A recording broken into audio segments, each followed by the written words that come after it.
Yes. Now I already feel better. Look out, it's only me. It's only the Kimmer.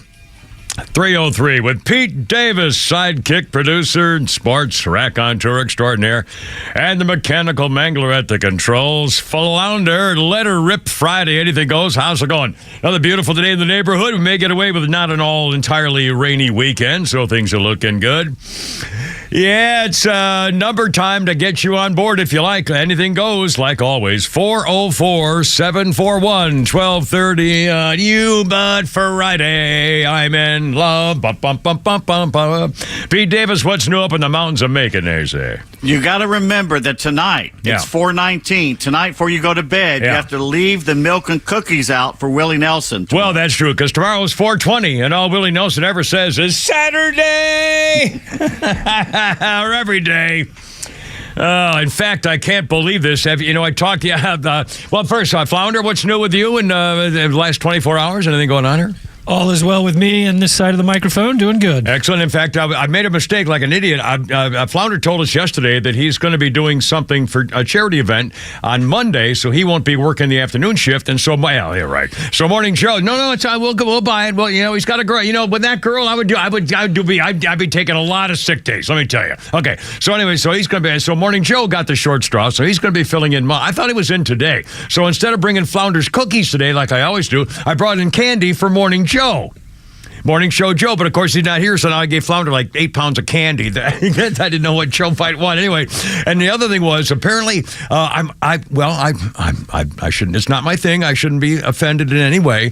But I noted this morning when two of his buddies deserted him. It's amazing. Both, Tug and the smart one. I can say they both have 9 or 10 daughters, and they have 14 basketball and volleyball tournaments and softball tournaments like every other day. It's incredible. So I think it's amazing how they can work that out where they're just always going to tournaments, Anyway, so poor the Rhinos in there, all alone and everything. And so, but apparently the good news was they brought our sweet little Miss Amanda in here, the sergeant major of the social media department. And so, and now they're setting, now they're working, they're setting him up getting a girlfriend. They're putting Morning Show Joe to get him a girlfriend. And they're talking about they're going to change his hair. They're going to give him a haircut. They're going to get him clothes. And they put him on YouTube and all this kind of stuff. And then TikTok or something, I guess. So I'm thinking to myself, golly, I remember when they tried that with the Kimmer. Remember a couple of months ago, they said, let's try this. We'll see if we can get Kimmer a girlfriend. Zero, baby. Not one woman on the planet swiped in the right proper direction. Not one. You were so close. I was so close. Very, very close. I thought for sure I was going to reel one in, baby. I thought I'd finally get me a weekend woman. Nope, wouldn't happen. Anyway, so, and by the way, now I'll come back to it a little bit.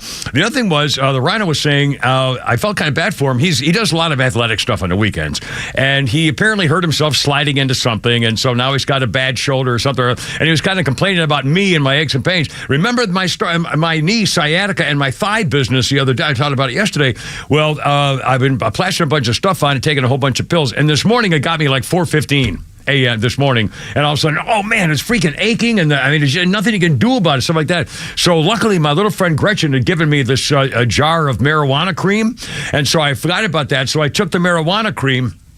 Although I'm telling you, it's almost that stuff is so hard to light in those little pipes.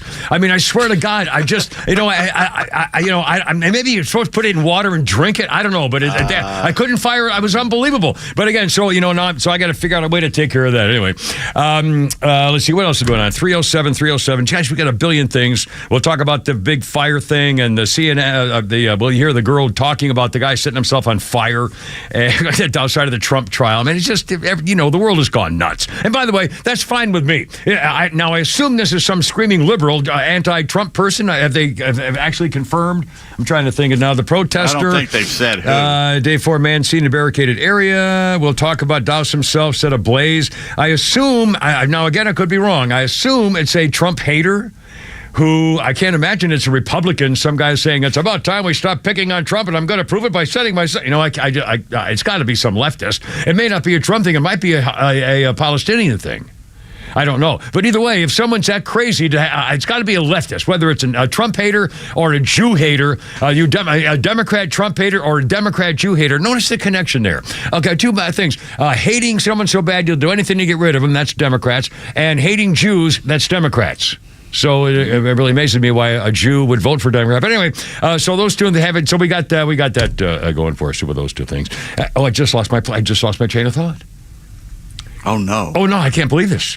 Totally derailed. Oh my God! I can't. Sorry, I was going to say we got that story, and I don't know what else I was going to say. Well, we got more coming, Copper. Also, President Stupid Face has done it again. You know, when they let him talk, he screws up every time. He did it again. I mean, it's just, and again, I mean, the surveys keep saying, "Do you really want this person?" Anyway, with nuclear code. Oh, yeah. I just looked up that salve you've got now. That the marijuana cream. Yeah. Well, you're supposed to rub it on your skin and then you light it on fire. Oh well, that would eliminate that first layer of skin that gets the nerve endings. By setting it on fire, that must eliminate that nerve ending setting on the first layer of epidermis. Or is that the epidermis? I think was that first layer. Epidermis. Very good. Well, God, if anybody got a lighter, we'll do it in here. Can we do it? Let's do it live on YouTube. We'll try that. It would be fun. Anyway, a quick thing. 309. We got news. We got stuff. Tom Selleck. What a surprise. Talking about old people who don't like technology. In fact, speaking of, you'll hear about that story. Also, OJ, an update on OJ. Some kids think they're furries and school systems are going nuts. We got a billion stories that are fun stuff. Let it rip Friday, good things that. But first, couple things. Speaking of technology, I put a little thing on Facebook and YouTube about my stupid new TV remote. And again, see, honestly, you guys, you're used to this whole digital game and video game thing from, Game Boy and Pong or Kong or whatever the hell it was back in the day. So, guys like me are not. It's not my generation. And when I showed the video of the differences between the new remote on the high technology TV stuff I now have had to get and the old one, it's unbelievable. You have to feel for the arrow thing to make the damn remote go left or right or up or down. It's not a button that you push and you can see and feel. It's an indentation between the center of the thing and the edge of the thing. And you have to feel for the indentation and then hope you're pushing it. I mean, it's unbelievable. I mean, that's not an advance in technology. I showed the differences with the two of them. So I know you guys, I know you love it. And they do. My God, the Rhino did it all morning long, making fun of old Kimmer. He can't accomplish life anymore because of stuff like that. But I'm telling you, it's a thing. I swear to God, this is a serious thing. Here's the problem. That thing you're using has been around for years. No, it hasn't. People are used to it. Yes, they have. No, they haven't. I've had my remote for 10 freaking years in the place that I'm renting, and it's been the same one until today. And just because you never updated it. Yes, you never upgraded it. This is something that people have used for years. What's that got to do with why it's a crappy one? It's outdated. It doesn't work anymore. Oh, okay, hold on a second. If you looked at the video and you could see the differences between how it's easier to work the old one than it is the new one, clearly the new one is not better. Okay, but in my life, you're the only person that has trouble with that I know of. Well, what you should do is every 2 or 3 years update instead of waiting a decade where it's a massive leap ahead. The thing is, the situation. I mean, see, you mock me all you want. I swear to God, will you wait to do what I'm doing at my age, and you see when people are reacting to you. Okay, your phone. You don't wait 10 years to change your phone. You do it every few years. All right, but it's still the same. And it's easier. It's still the same basic size. It doesn't have the little thing in the button, but it's the same basic numbers, and I can. It's not any smaller than the one I had before. Because you waited 10 years to change. But the TV thing is smaller than the one I had before. You're arguing things that don't make any sense. I'm telling you that when you can't find the thing, it takes longer to try to find a TV station. How is that better? How is that better? But you talk about it every single day as if because I'm still trying to find out how to use it. I'm telling you, this is a thing in my life. I still have to experiment to find out how many times you click it if it goes fast forward too much. There's no way of knowing. There's no directions on it. You have to feel for it and see what happens. You think that technology makes me happier? And it's not me. I guarantee you, that's not a freaking thing. Wait a minute. They're not doing it to make you, the consumer, happy. Obviously, they don't care about me. They do not care about me. And I'm telling you, I'm up to here with people, and not only just, you guys, but I mean the whole freaking generations we don't matter. No, it's not just you. They don't care about anybody. They're doing it. They're doing it because it saves them money on the freaking plastic. They make smaller plastic so they save money. I'm telling you. So I'll spend the weekend trying to figure out how to fast forward on my TV remote. Maybe I'll get it by like Monday. I'll keep you posted. They're doing it for the Chinese market, Jesus. and they don't have big, fat American fingers. Yeah, well, there you are. It's not my fault. I'm telling you that this is a true thing. You guys will see. We have man hands. We all have man hands. Well, you'll see. If you get to where I am, you'll see. You'll see. 3:13, Kimmer, Pete, and Flounder. Neil Board's at 4 o'clock, and then I'm going home. I'm sorry. It's over.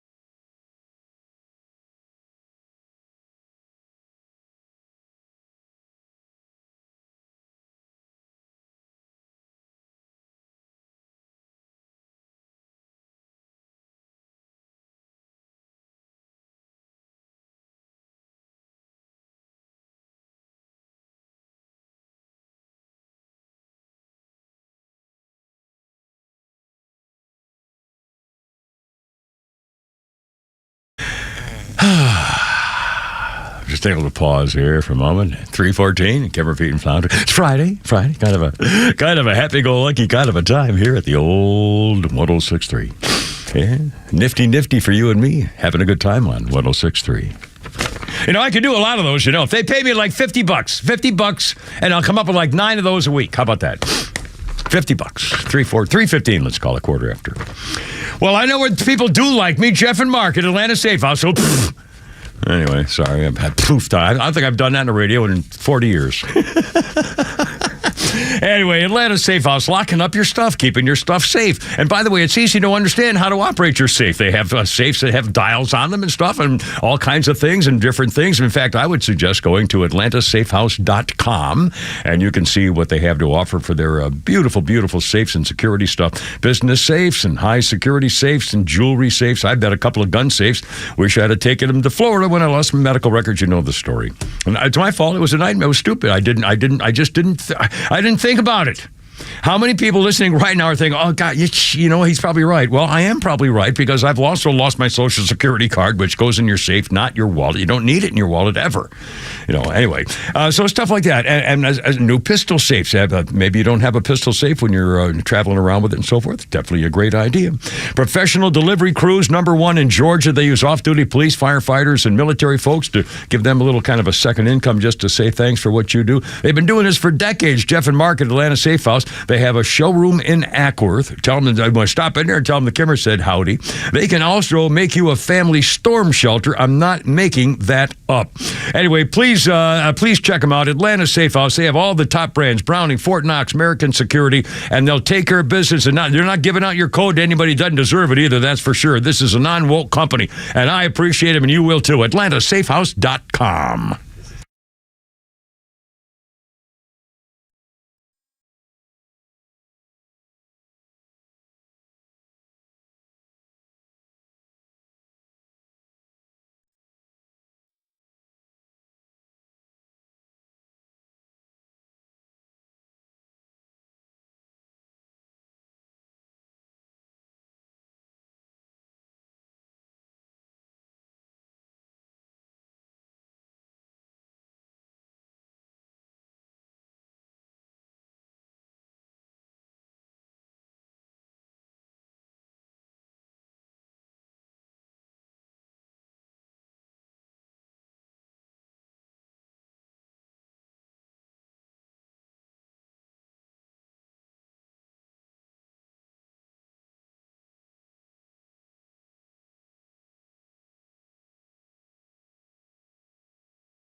All right, look out. We'll try to get an update here shortly on the guy setting himself on fire near the Trump trial and what's on it. But they're doing a briefing on it here. And we'll get to that in a second. In fact, I'll tell you what, Flounder, can we hold this for a second? Let's go live. Can we go live to Fox? I'm sorry, I'm messing up everything here. Is that live news conference? For service. We're working with sanitation. This building is right here. We're working with FDNY. So there's a lot of city agencies that are part of this, but we won't discuss what number of personnel we have out here. Well, all right, last two. Right here in front. Just share what you told Donald Trump's I can't quite hear the question. We're not going to share conversations that we had with Secret Service, but everyone involved in the trial inside is aware of the incident that took place outside today. Last one. Love one more. Oh, so who do you want? Ask about That's on the investigation, but I'll let Chief Kenny talk about that. Yeah, as of right now, on August camera, we have him walking to the park. That doesn't mean that he didn't either take the train here or come here, via a car. We do have a vehicle identified that's connected with him. We're currently searching for that car. All right, last one. All right, last question. Yeah, so the man was seen by multiple people carrying a sign that appeared to be somewhat anti-Trump. And earlier this week, you guys blocked off barricades for Trump supporters protesting and left. Sorry, we'll dump out. We get more. We have more right now. He's in critical condition. His name is Max Azzarello. He's a white guy. He's a conspiracy theorist that posted online just hours before. Let's see what he just said. If he said anything. He's 37 years old. An investigative researcher, he describes himself, posted a blog. He dropped flyers, included a link to a Substack post explaining his actions. He says, I have set myself on fire outside the Trump trial, an extreme act of protest to draw light to what he called a totalitarian con, claiming the government was about to hit us with an apocalyptic fascist world coup. On his LinkedIn profile, he's got a photo of himself with Bill Clinton saying, we've got a secret fascism problem. He's from University of North Carolina. He graduated from there, a master's degree at Rutgers. All right, I'm confused. So, in other words, is he protesting on behalf of Donald Trump, saying that he's complaining against the administration turning into a fascist administration? So it's a all right, last year he sued. He filed lawsuits against the Hillary and Chelsea Clinton Foundation, Peter Thiel, Mark Cuban, Richard Branson, and Mark Zuckerberg, among others. He's a nutcase. Okay, well, God. So I'm not making any political thing out of it other than the guy was nuts and set himself on fire. I'm not considering it a Trump thing or a minister. I guess an anti what's going on thing, but he's nuts for setting himself on fire, but he's not nuts that they're trying to basically take over the world. Yeah, I mean, it's obviously an anti-administration fascism coming kind of thing. But again, I wouldn't necessarily say this guy's a Trump supporter. Anyway, I don't know. Who knows? I mean, fine. He wanted to do it, and he did it. And now that's the ball game. All right, 323. Kimmer, Pete, and Flounder, how's it going? 404-741-1230, 741-1230. All right, happy to mention this because it was all show up thing. My daughter Jennifer's birthday today, and I put on Facebook and YouTube. And so she is 52 years old, and I realized in my wallet I showed this on YouTube or on the Facebook and YouTube. I showed the pictures of her from 1972, which I've had in my wallet for 50 years, 52 years.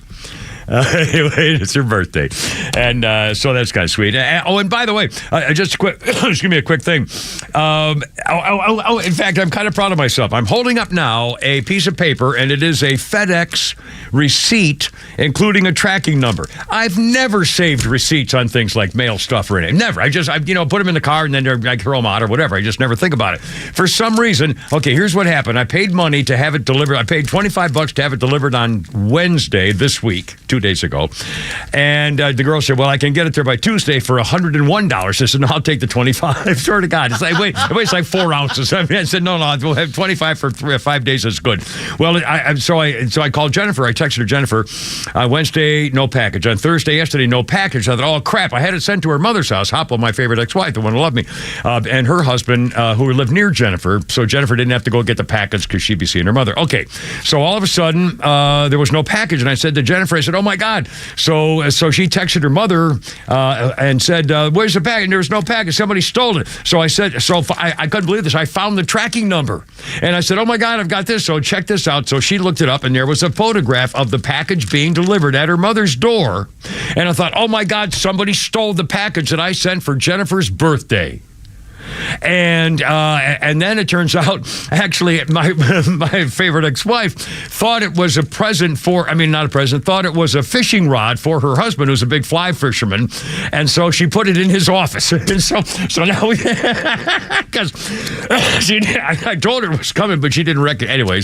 But I can't believe I actually saved the tracking number. So we now discovered, instead of me screaming at FedEx, they did the right thing. And that's why they take pictures. And it proved to be the right thing. Anyway, so Jennifer's thing is coming here. And anyway, happy birthday, sweetie. And I can't believe I actually did that. I was pretty proud of the thing I gave her, too, which I got at a Sioux Indian reservation in South Dakota right before she was born. In 1971, I believe I got it. And in fact, it was that summer that on the way home to my fiancée or wife at the time, my wife at the time, I was married before I went to Vietnam, 71, and my wife at the time, and for that summer, bought it on the way home to the Northeast. And when we got to home in Northeast, that's where we stayed in the Westinghouse summer mansion and took care of their summer place for them, for the Westinghouse family. And that's where we conceived baby Jennifer. And it all comes full circle, and that's why the gift is something that kind of. Well, I'll tell you what. Actually, she doesn't listen. It's a really long Indian wind dream catcher with feathers on it and fur, and it's really, really cool. Oh. It's original. Did you take some china from the Westinghouse house? I could have. Man, talk about antiques. Oh, my God. What's silver? Oh, jeez. I mean, yeah, wow. I mean, it's just, anyway, it was kind of cool. All right, 326. Sorry, I got bogged down there. One more thing. I'm sorry, this is not a newsy thing, but it's driving me nuts. I took a picture and I put this on Facebook. Of course, YouTube won't let you put pictures on YouTube, so I had no video. I couldn't do it. I got this picture. All of a sudden, I'm on my phone this morning, and all of a sudden, I see this thing, and it's McAfee, and it's a bright red stripe in the middle of my phone, scanning your device, 5%, 7%. I'm going, like that. Scan 15,000 times. I'm going, oh my God. And so I just shut off my phone immediately, figured, what the hell is this? I didn't ask for this. And so, and so people are now responding to it, I guess. Is this a total scam? Somebody just sent me a universal remote. Oh, well.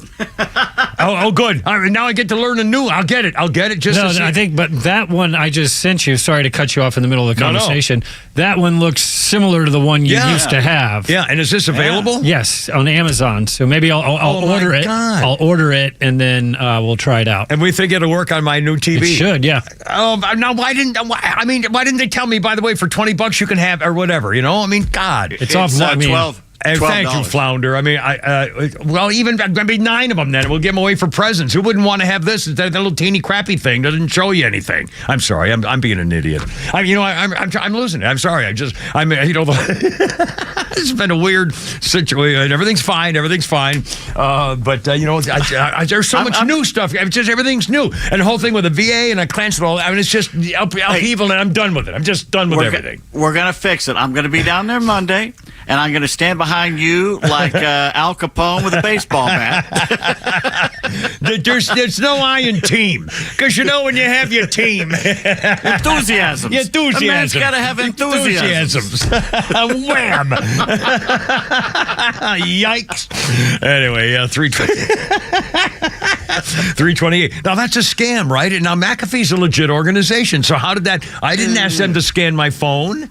I don't know about McAfee. I have an Apple. What would have happened? Now, Flounder, would you know what would have happened if I just let it do what it was doing? It was scanning my phone, looking for something. I've never seen that. Well, CIA. In fact, people were reacting to it. All have been saying it's a scam, but I don't know how I don't know what it means. What it would have done. I mean, that's what I'm. And I wish I knew so I could tell people. But they're all saying it's a scam. Anyway, if I find out more, because it's scary. Again, I don't. When things happen like this, or when I get a sudden new message on my TV screen says, connecting to the internet by going to the app of the phone, I'm going, hello, I don't know what that means. And because I don't know what it means, I don't like it, because I don't like feeling stupid. And I know that everybody else knows what it means, but how come I don't? And so it makes me, nervous and anxious and say, well, I don't want to do the wrong thing. But on the other hand, I want to protect my phone. You know what I mean? It's just, okay. Sorry. I know. I'm just. It's almost done. The music. It's almost done. I can't believe they're walking me off here. Time for the hook. Well, you'll get here. You hope you get here, you bastards. Anyway, thank you, Flounder. I'm going to check out this stupid remote thing. It's at 3:30. Kimmer feeding Flounder. God, God, Jesus.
The Kimmer Beatles.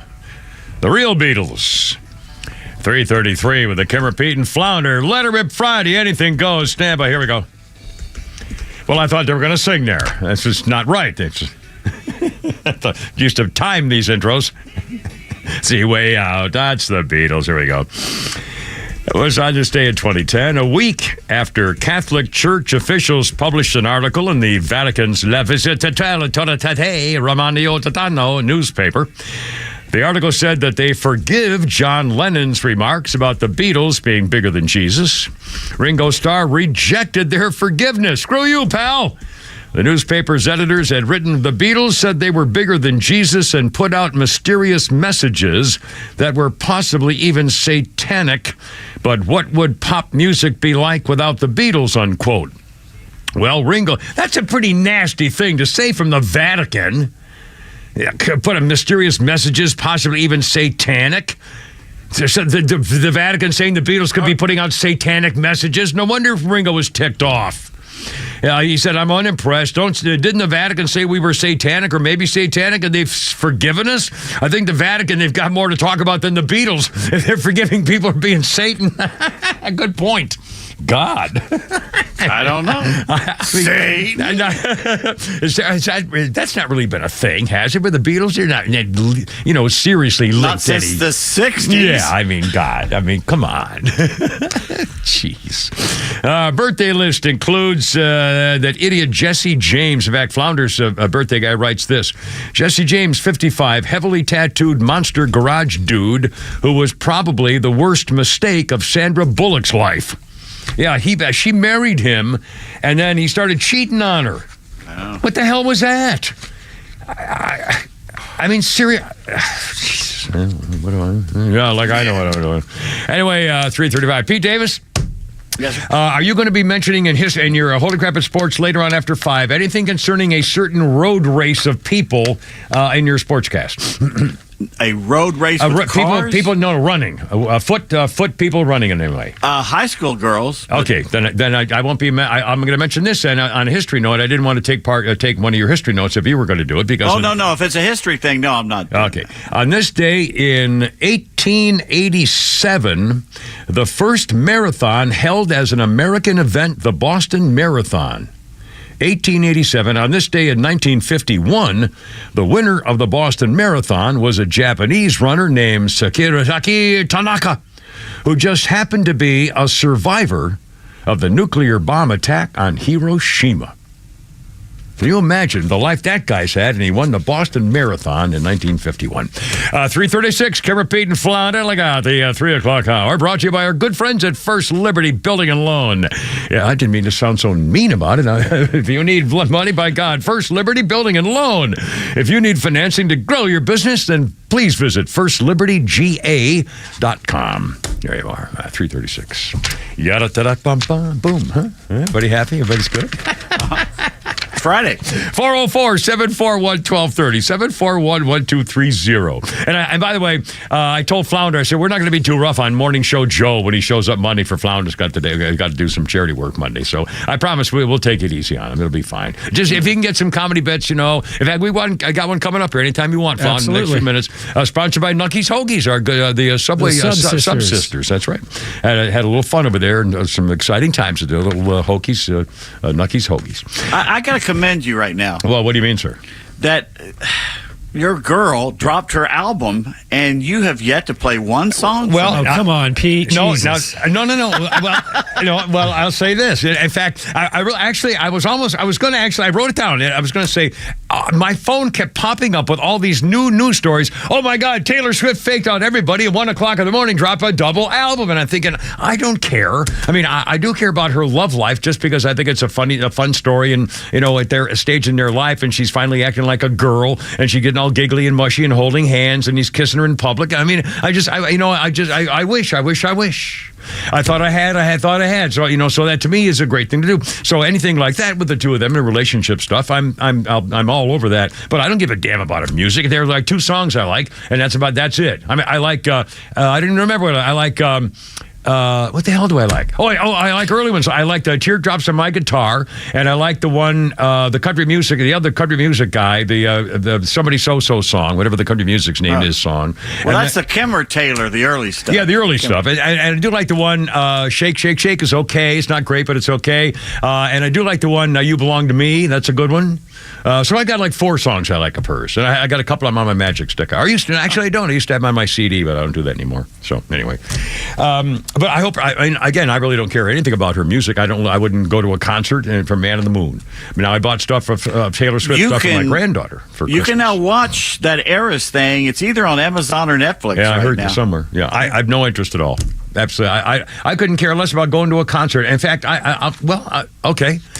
God, I'm just trying to think. If you told me that you had free tickets, front row, or anywhere I wanted, of anybody's concert, I can't. I'm telling you right now, I cannot think of a musical concert that I would care about going to. If the Stones come into town, it probably wouldn't be worth the traffic. You know what? In my head, you know what I'm saying? I'm just like, I've got to drive downtown. You know what I mean? I got to leave the house and get dressed. If Neil Diamond was playing up the road from you in Alpharetta, would you go see him? Maybe. Probably not. I mean, honestly, maybe. I don't know. I mean, not by myself. Yeah, that's the other thing. If I had a girlfriend, I'd sure. It might be fun. But again, I just, you get to, honestly, I just, probably not. Probably not. Anyway, God, life is funny, isn't it? 3:39. President White Trash is at it again. By the way, did you see the Robert Kennedy Jr.'s family all coming out against him and saying we're not going to vote, we're voting for Biden, and we don't care about our relative? And so, I mean, the whole thing is just creepy. And the only response to that, if Robert Kennedy reacting to it, the only thing I could imagine, if I were in that family, the only thing he could say that really makes any sense to the American people about why they're turning on him is that it's a Kennedy thing. It's the Kennedys. If you say the word Kennedy, it means everything. The assassination, Teddy, and the neck brace, and the Chappaquiddick, and his drunken wife, Joan, who was on TV every 2 days during the 70s saying, oh, damn, John Mitchell's a son of a bitch. And we go, whoa, hey. I mean, it was the whole Kennedy thing is unbelievable. William Kennedy Smith and the rape case. I mean, the whole family skiing into a tree. I mean, it just, I mean, this. So that's the only thing. It's just a Kennedy thing. And you just got to, suck it up. It's just a Kennedy thing. I mean, you can imagine the guy sitting here, he's running for president, seriously, and his whole family saying, no, we're not going to vote for him. Vote for, I mean, jeez. Anyway, so President Stupid Face is making a comment about that and showing up with the Kennedy family. And he said, let's see, he addressed the crowd. Kerry Kennedy said Biden's been a champion for all the rights and freedoms my father and uncle stood for. So President Stupidhead addressed toward the end of his speech. He said, "Are you ready to choose?" And I love when he does this. He, when he starts talking, I don't think he actually. This may not have been on the teleprompter. And when he starts rambling, here's what he said: "Are you ready to choose unity over division, dignity over demolition, truth over lies? Are you ready to choose freedom over democracy? Because that's America." Freedom over democracy? Well, people are saying, no, wait a minute. No, he's fine. Everything's fine. Biden's definitely not in severe mental decline or anything. Pay no attention to the man behind the curtain or anything. Let's see. What did he just mean by that? I don't know what that means. What the hell is this guy saying? Dems really need to upgrade his operating system or something. Biden wants you to choose between freedom and over democracy. His Department of Justice, state prosecutors, secretaries of state have been working tirelessly to get rid of democracy. Just another Freudian slip. The gaffe, when people were concerned about Ronald Reagan having cognitive decline near the end of his second term, it was nothing like this. When Dan Quayle couldn't spell potato correctly, people lost their minds, but it was nothing like this. When George W. Bush was in the Oval Office, people said Dick Cheney was running the country because he couldn't. It was nothing like this. Look in the mirror and ask yourself truthfully, is this the man you want in charge of our security, our economy, and our country for another 4 years? Dear Lord, get this man out of office. I mean, it's one thing after. Did you see the setup when he went to get his snack at the Woo Foo or whatever the hell that restaurant was? Or thing? They actually showed the camera crews caught the staff saying, "Okay, when he comes in, he's going to have his tip already in his right hand. You're going to get this thing. You're going to take it over to the thing." And then he comes in pretending like it's all ad-lib, like he's hey, running the place over here. And then he says, "Oh, I want to get a milkshake." And he looks around and he didn't know where. Do you have milkshakes? And the guy said, "Yes, sir," because that wasn't part of the plan. So he threw them all off. They didn't know what to do. And one of the ladies said, stay back, because they didn't want the reporters so close to when he was trying to find himself a milkshake. Well, I'll take black and white. Yeah, that's right. And they're going, oh my God. I mean, his whole thing is eating ice cream and doing milkshakes and looking for children. And that's okay. And by the way, there's nobody there, like 9 people, his crowd. Dear God. It was his hometown of Scranton. They were 1 deep. I mean, it was unbelievable. God. Yay. Oh, God. I mean, it's not even funny. It's insulting. There's no way he get 81 million votes, and there's no way he wins another election. I'm sorry. They'll have to steal it for him to win. They're going to stay home. They're not going to vote for Trump, the ones who are fed up with this kind of thing. And obviously, the 40% of the country is going to vote for him no matter what because they hate Trump. I mean, period. 40% is going to go for him no matter what. But I'll guarantee you that other 20 or 30% that hate Trump but don't hate him that much are probably just not going to vote. I mean, I can't imagine they're going to vote for someone they hate, and they certainly wouldn't feel, well, I don't know. Who knows? I don't know.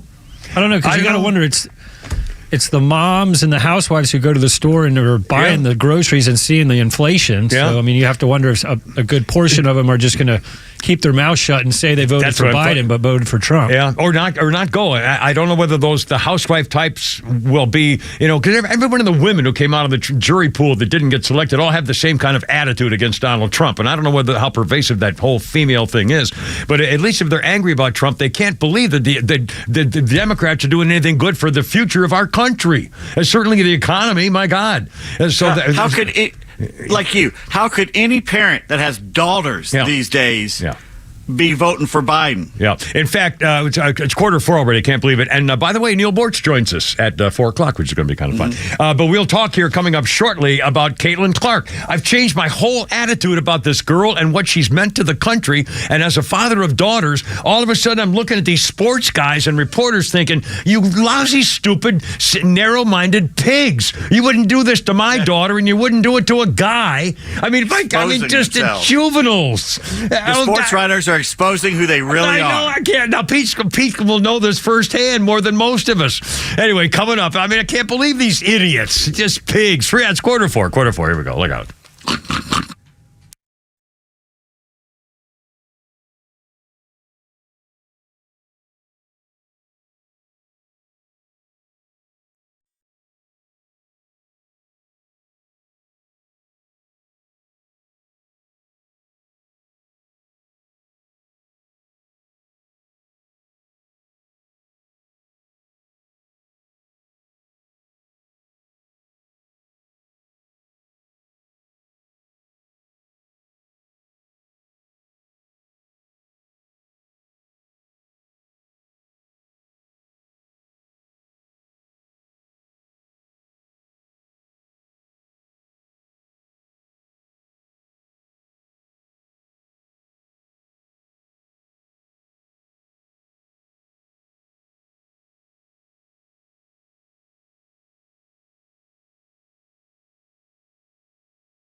Oh, mercy. Get a job, baby. Look out. Yeah, the Silhouettes. 2005, Richard Lewis, the American tenor with the Silhouettes, passed away. The doo-wop R&B singles group Get a Job, #1 in the Billboard R&B singles chart and pop singles chart 2 in 1958. The doo-wop revival group Sha Na Na derived their name from the song's lyrics. Get a Job is included in the soundtracks of the film American Graffiti, Trading Places, and Stand By Me. The Silhouettes performed in the 1986 movie Joey as well. The Silhouettes, old doo-wop. God. In fact, Flounder, have you ever even heard of the phrase record hop? Going to the hop? That's like a dance, isn't it? Yep. And they would have a guy over in the corner with an old Victrola and, the 33 1/3 or 78 albums and 45s on a stacked cylinder thing and playing music and dancing with the girls in their saddle shoes and bobby socks or something. Anyway. Oh, my God. 350, Kimmer, Pete, and Flounder. Our birthday list includes that naughty little Kate Hudson, Goldie Hawn's daughter. She's a dish. Kate Hudson's 45. Overrated. Well, I don't know. I'm trying to think of any of her acting jobs. Good actress. Yeah. Oh, you think he's overrated in looks or what? Yeah. Oh, my God. She's cute. She's not her mama. No. She's not Goldie. Well, I think Goldie is cute in a whole different way. I think. Oh, well, that's kind of funny. And by the way, there was just a big article. Apparently, they're making news again. Goldie Hawn and who's her husband guy? Kurt Russell. They're not married. They're just living together. And they were. I think I read a thing about them saying, well, they've stayed together for 45 years now because they always talk about things and always are honest with each other. No, that's not why. The reason is you let him cheat on you. And she was very clear years ago. Well, a man's got to be a man if he has a little something once in a while. How can I blame him for that? I'm going. Oh my God. If they're not married and she knows about it and approves, it's not cheating. I know. I'm just saying. To me, it's cheating. I'm sorry. If you're in love with a woman and you're in a relationship and you're having somebody else that's having sex with, you're cheating on her. In your heart, even if she okays with it, to me, you're cheating. If you're going to be, then means you can be. I can't do it. If you can do it, you can do it. But anyway, but that's why they're together because he can do whatever he wants. I didn't know that was a rule. That's right. All right, now, Jeez, 51. Honey, I'll be a couple days late. I got this. On this day in 2013, that naughty little hottie Reese Witherspoon is something of a feisty fireball. On this day in 2013, our friend Reese got arrested for disorderly conduct in Atlanta. Her husband had been pulled over for drunk driving, and apparently Reese begged to differ. Started hassling the cops, and they arrested her. Yeah, I think it's one of those, do you know who I am? Yeah. I told you before, I stupidly took the drunk girl home from Manuel's one night, because she couldn't drive, and I was sober. Yeah. And we had stopped after I ran a stop sign that I didn't see, and the Atlanta policeman pulled me over, and she starts chirping from the passenger side. I know Atlanta police. What's your name? I know your boss. And I'm like, shut up. Shut your face. Shut your pie hole. It's okay, and he's looking at me. He's looking at me like, you better control her. You're the one who got her drunk. You take her home. I didn't even get her drunk. I'm going to put her in the back of my truck. Oh, my God. You. Oh, mercy. 353 with a Kimmer, Pete, and Flounder. 404-741-1230. 404. Oh, God. What did we forget there, Flounder? I saw a lady the other day. She was wearing a shirt that said, "All men are liars, and that's the truth." I walked up to her. I said, I've never seen a more beautiful woman ever.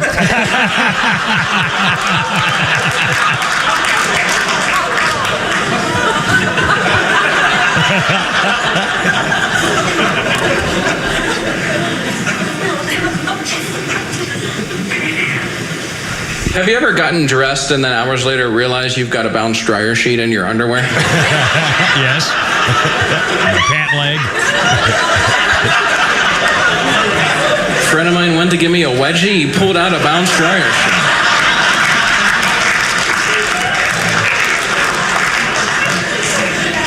My butt was really soft.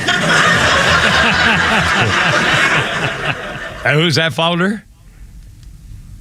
Bobby Tessel. Bobby Tessel. We've heard him before. He's a good guy. 354, Kimber, Pete, and Flounder. Here's a phone number, 404-741-1230, 741-1230. By the way, Flounder's Funny, sponsored by our friends Nucky's Hoagies, the Sub-Sisters, just for the record. A couple of stories here in the news that affect me. In fact, I was thinking about this today. I have a whole different attitude about what's going on with Caitlin Clark, the women's basketball player. And again, I'm not a particular fan of women's basketball. I'm happy for them, and my daughters want to play basketball. Great. They were softball players and gymnasts and all that kind of stuff. So, I'm into sports for women. I don't have a thing with that. I don't watch women's basketball. But this girl, I started a whole thing, and here's what's going on. All of a sudden, it occurred to me after watching what's going on against her, sports people, sports stars, sports jocks, sports writers are a bunch of idiots. I mean, they wouldn't be doing this to a guy. It started when Caitlin Clark, number one pick in the women's NBA, and so this columnist for Indianapolis, Greg Doyle, was under fire for his creepy interaction when first question he asked to her, she was the number one pick, and he talked to her about how she makes that heart sign, and she says, she talks about how she gives it to her friends, and let me back up here for a second. The first thing he did was when he started asking her, when she was asking her about her heart symbol with her hands, and then she said, he asked she asked, do you like it? And he said, I like that you're here. And then he said, start doing it to me and we'll all get along, which was really creepy. I mean, everybody was just, you're just sort of an idiot. Well, guess what? It even got worse than that. The same columnist, already under fire for that, has now referred to her as that and it, with a new video when he was talking to the Fever's coach. It's Indiana Fever coach Christy Sides. And this guy Doyle says, quote, you were just given the keys to that. What are you going to do with it? Now he's trying to be cool, like, you just bought the farm, baby. You just got the whole ranch there. You got the whole machinery. What are you going to do with all this stuff? But again, that's just being stupid. Well, I mean, I don't have a problem with that as much as the first thing he said. Well, I do. I just think it's not only is it non-genderish, it's not even human. It's not, talk about meaningless of your whole. I mean, it's just wrong. And people are saying, no, wait a minute, this guy should have his credentials revoked for that creepy stuff. Especially, Dave Portnoy from Barstool Sports called him a pervert. ESPN's Clinton Yates, man's a creep. Is inappropriate, unprofessional, just gross. Guy said, I've been following him for years. He's the star columnist for Indy Star, a Pulitzer Prize-winning publication. Helped bring down Larry Nassar. Says, he thought it was okay to ask that, doesn't he? He's not even ashamed. And he went on tweeting afterwards. Later on, this idiot Doyle apologized, saying, I'm so sorry I was part of the problem in my oafish way. Welcoming you, I informed my hand, Anyway, well, now there's even one more thing about it. This is why I'm kind of worked up about this too, because again, this is just stupid. Caitlin Clark has blocked former NFL superstar Antonio Brown, who's one of the biggest creeps, apparently one of the worst influences in any locker room anyone's ever been in. Antonio Brown went on social media and called the Iowa Hawkeye star Cracker of the Day. He initially cracked a joke at her expense when she won the scoring mark. He says, congrats to Caitlin Clark on becoming all-time leading scorer. And then he had a picture of actor Mel Gibson with long hair. They called it embarrassing, offensive, and they said, boy, you're never going to get into the Hall of Fame that way. And then he kept doing remarks even after it was blocked, calling her a cracker. And what the hell's going on with this guy, Antonio Brown? Isn't he left the field in disgrace now or something? What's up with him? He's crazy. I don't know why we pay attention to what he says anymore, because he's just bat guano crazy. But again, this wouldn't be happening if it weren't that she was a girl. I mean, I can't imagine a sports guy of the uproar if... come on, Skip Bayless goes after LeBron all the time and says stupid things about LeBron James. Well, I don't think that's the same as what they've done to get this one girl superstar that's starting out. I mean, it's just it's sexist and wrong and demeaning and just idiotic. And these guys are idiots. I mean, it's just stupid. I don't know. I'm a father of girls, and I've challenged guys. A gymnast coach one time, I threatened to knock him out because of the way he was handling my daughters. And I said, no, I'm sorry. And I went to his boss, and I said, if he does it again, I'm going to put him on the ground. I was much younger at the time. Anyway, because you can't stand up for this. You can't let this stuff happen. All right, sorry. 3:59. Coming up, we'll talk more Columbia protests.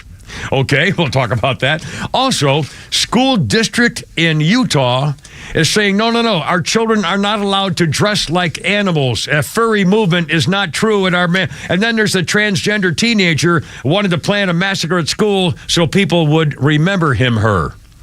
It's not over, folks. 4 o'clock. Neil Burt's, thank goodness, coming up next. Get Repeat and Flounder right here. Look out.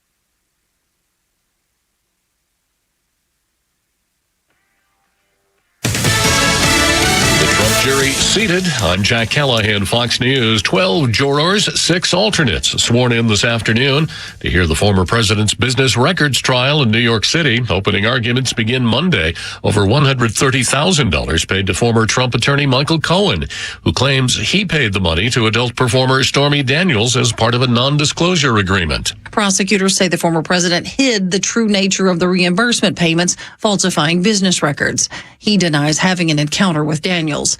He has pleaded not guilty to 34 felony counts, and if convicted, could get up to 4 years in prison. Fox's Tanya J. Powers, despite a gag order, the former president posting on social media today, Judge Merchan is railroading me at breakneck speed in order to completely satisfy the needs of his friends, again calling it election interference. A man set himself on fire outside the Manhattan courthouse this afternoon. As of right now, he's considered likely, which means he's very critical. His condition is not good, but as of right now, he's still alive. The NYPD's chief of detectives, Joseph Kenney, says the self-immolation does not appear to be related to the trial, and the man had apparently posted his plan on social media. Well-placed U.S. military sources tell Fox News Israel hit what they intended to strike with overnight drone attacks on Iran. The Israeli retaliation was limited in scope and meant to send a message to the Islamic Republic that Israel can strike within Iranian territory. The explosions took place in Iran's Isfahan province, about 200 miles south of the Iranian capital, Tehran. The province is home to Iran's Natanz nuclear facility. Iranian state media confirmed that explosions took place overnight and attributed them to the country's air defense system intercepting small drones. Fox's Trey Yingst in Tel Aviv. Reuters quotes an unnamed senior Iranian official as saying they do not plan immediate retaliation. At the close, the Dow up 211 points, NASDAQ down more than 300. America's listening to Fox. Don't let everyday aches and pains keep you from living your best life. I don't think I really understood what people meant when they talked about pain until I started feeling it myself. Start feeling better every day with Relief Factor, a daily supplement designed to support your body's fight against aches and pains. Not only do I move better without pain, I just feel better. Created by doctors, Relief Factor uses a unique formula of natural ingredients that target 4 metabolic pathways to address pain. Relief Factor doesn't just mask aches and pains, it helps reduce or even eliminate them. Today, I do the things I love, and it doesn't occur to me to think about pain. You can feel the difference all day, every day. Join the over 1 million people who have tried Relief Factor's 3-week Quick Start Kit. It's only $19.95 and comes with our Feel Better or Your Money Back guarantee. Visit ReliefFactor.com or call 1-800-4-RELIEF. That's 1-800-4-RELIEF.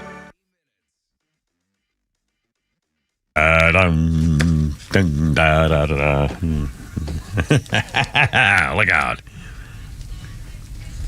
Here we go.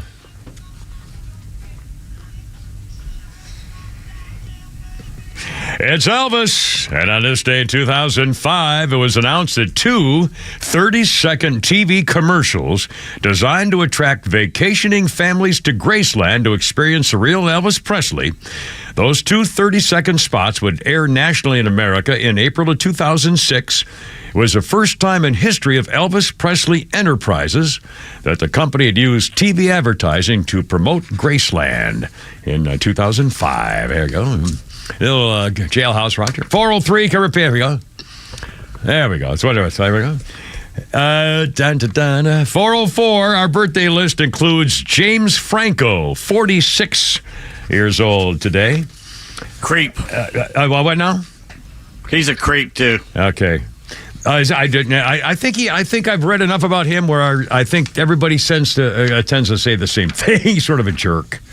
Let's see. On our history list today, it was 1764. The British Parliament banned the American colonies from printing their own paper money. 1764, and on the very same day, 1775, it began for real. On what is now my daughter Jennifer's birthday, 1775, skirmishes turn into battles between Lexington and Concord, and we won. So that was kind of the beginning of the actual Revolutionary War. Pretty much. 405, we hear the sound. It's time. It's Let It Rip Friday with Kevin P. Flounder and Neil Boards. Hey, Neil, how's it going? What's up, my friend? Welcome. Oh, hell, let's do some more birthdays in Elvis. Oh, my God. They're all turning on me. They're all turning on me. You can all kiss my ass. How about that? You know, Graceland is in a really horrible part of Memphis. Yeah. Yeah. Not a reason to go for bed and breakfast. Yeah, I know. We agree. Well, on the other hand, there are no good parts of Memphis. I was wondering if you could name some. Germantown. I mean, really, what a dump. Yeah. That's a shame, too. And they used to have a thing. Memphis and Nashville used to be a thing where they competed with each other, and Memphis just lost it. Something happened. I mean, there's no comparison. Yeah. Memphis and Nashville. We love Nashville. Yeah. Memphis. You know, I was there one time with Chuck Dowdle, if you remember him. Chuck Dowdle. Chuck. He said, let's go get some barbecue. Oh, okay, fine. So we ended up at a barbecue restaurant that was right across from the Lorraine Motel. That's a great place for white people to hang out in Memphis. I don't think so. If you remember the Lorraine Motel, the balcony and the bloody shirt. I don't know. Really, I don't know. Jeez. So I'm sorry about yesterday. We're having puppy problems. Well, I hope they're okay. We'll send my lucky star your way. Yeah, she bit the vet when they tried to use a catheter to get some wee-wee. Oh, boy. Well, puppies will do. How old's a puppy? 17 years old. Oh, well, there you are. Well, there you go. Well, we'll send good wishes and happiness your way. Yeah, so she might be sort of kind of on her last pause, but she's still a good girl. Yep, they're always good girls and good boys. Absolutely. I'll say. Okay, now what is at the top of your list today? I am so freaking tired of these idiotic, stupid, brain numbing college students. There you go. Columbia University. Want to start there? Yeah, my God. These college students, it's time for me to speak my truth. It's time for me to make an impact on the world. Oh, please. I've got to show everybody how bright I am. And so what I'm going to do is that I'm going to be for the murderous so-called Palestinians and condemn Israel and show everybody how aware and woke and intelligent we are, all the while just setting themselves up to be dumbasses. I'm so tired of these college students. None of them, unless they're 8th year, none of them have fully developed brains. They do not have rational thought capability. And it's irritating. Well, plus, I don't really believe. This business of. I'm telling you, I believe it because it's yesterday's cigarettes, the stinking cell phone. All of this stuff is so organized because of the social media networks. People are getting swept up in this current, and they don't really. Those people don't. They're just there to be protesters and scream and yell and do their thing and show that they really care about the world. They couldn't possibly really believe that what they're saying just to eliminate all the Jews from the face of the earth. I mean, come on, you're killing me here. Rodney Ho on Facebook this morning, the guy that writes about radio and media stuff. columns, long time. And he was going to, I'm going to interview some woman from some TV or from a rock band. Anybody got any questions? And I said, yeah, I got a question. Ask her this. Ask her who America fought in 1776 for our independence. He wouldn't dare ask her that because there's probably a very slim chance she would know the answer. Yeah. I was up in Tennessee this time last week where it rained like a cow peeing on a flat rock every single day, but thank goodness the Bortz bus is fully waterproof. There you go. But anyway, here come a bunch of high school students through this venue where we were having our rally, and I said, hey, I guess I'd been drinking. I don't know. I grabbed one of these kids and said, hey, you don't mind if I just ask you a question? I want to satisfy my curiosity. Oh, sure.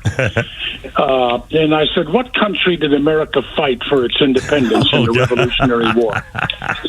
And this kid said, oh, I'm good at history. I'm good. I know this stuff. I'm okay, fine. What country? He said, Italy. Oh, jeez. It was because of Christopher Columbus who started the war of the Revolution. He was smuggling. Whoops, smuggling something. Have we lost our smuggling visiting troubadour? Slummy. Baloney. Looks like we lost him. I'll try and get him back. We'll try to get him back. All right, Neil Bortz, anyway. We're talking about the Columbia protest. And Neil's old now. He's my age. He's a couple months older than I am. There we go. Ringy dingy one. Number two, ringy dingy number three. One ringy dingy. Bingo. You there, Neil? We can hear you fine. You might want to take your mic off there while you're trying to get him, because if you say something. Okay, no, we're fine. It's 4:11. Kimber, Pete, and Flounder, and Neil Bortz. We just lost our connection. I guess Neil's with us. He's back. Okay, and Neil. Yes, sir. I didn't lose the connection. I was listening to you saying we can't hear him anymore. I'm sure it was us. I'm sure it was me. I come in here and bad things happen, so I guarantee it was my fault. But now we're fixed it and everything's fine. So in other words, nothing's changed. Nothing's changed. No, it's the same old me. Now I was saying you're old enough to remember back in the day when back in the Vietnam and civil rights and the hippie movement and the free love and take off your problem, all that stuff in the 60s and early 70s. Columbia University was a flashpoint. There were thousands of students taking over the administration building. It seemed like every freaking day in this country and stuff like that. But this whole and at that point, the Columbia University administration people were sort of supporting the protesters and we didn't want to offend the leftist protesters. Now Columbia University was clamping down on the liberals and calling in the cops to get rid of the liberal protesters, which to me is a really good sign. I mean, I'll bet you can recognize the difference between what Columbia and some of these universities used to be. Now, after what happened to Harvard and MIT and the animus against the Jews on the campus, all of a sudden they're starting to say, well, we don't want to offend the middle of the road Americans, and screw the leftist people all of a sudden. I think that's a really good sign. Well, I remember back in the days of the Vietnam War, and I was on the air. You might have also. I don't know. You weren't on the air during the war, were you? I came here in '72 after I came back from Vietnam. Yeah, I was on, and I remember one of these college students probably did not have a ring in her nose because that disgusting little trend is of recent origin. Yeah. But she was up there in Washington protesting, and we need to repeal the Gulf of Tonkin resolution. And the congressman said, well, Tell me what that's all about. Oh, I don't know. It has something to do with Gulf oil. Oh, Gulf oil. Oh, God. Yeah, that whole oil issue. I mean, the American people would really be astounded and depressed at the same time if they really knew how ignorant and vacant the vast majority of these college students really are. Yeah. Well, in fact, I shouldn't even say this, but while I was overseas in there, one of the some part-time I did, I worked for the USIA program, and I worked as a field translator teaching kids, young Vietnamese people, how to work with field operators, stuff like that. And I can tell you this: I know a whole bunch of teenage and early 20 Vietnamese people back then who not only could speak at least 2 languages, French and Vietnamese, and American, 3 languages. They also knew every president of the United States. They knew the Constitution. They could name the Bill of Rights. I mean, in Vietnam, for God's sakes, a 20-year-old in Vietnam. It was pretty eye-opening, I can promise you. It is. I mean, I know I've told you this before. I think I told the morning gang this. I'm on the air one day, and I'm asking people, what's the most important thing you ever learned listening to talk radio? And then one of the callers says, well, what's the most important thing you've learned hosting talk radio? And without a moment's hesitation, I said, how incredibly stupid people are. Yeah. Well, yeah, it's scary. And I'll stick with that answer. And so right now, according to God bless you, Bob Taylor. You know, Bob Taylor Construction was a great friend of mine for a long time. Yeah. And somehow he begat Marjorie Taylor Greene. Okie dokie. And sometimes in my prayers, I just have to say, damn, Bob. Okie dokie. I'm sorry, but, could you have pulled out a little bit earlier on that one? Whoa, okie dokie. You have some strong feelings there, Neil. I try to hold back a little. Oh, yeah, I need to just come out and just say it. The world, according to Marjorie Taylor Greene, is that we should just let Putin go ahead and take Ukraine. Then his next target would be Poland, and then we are obligated by treaty to put American troops on the ground to defend Poland.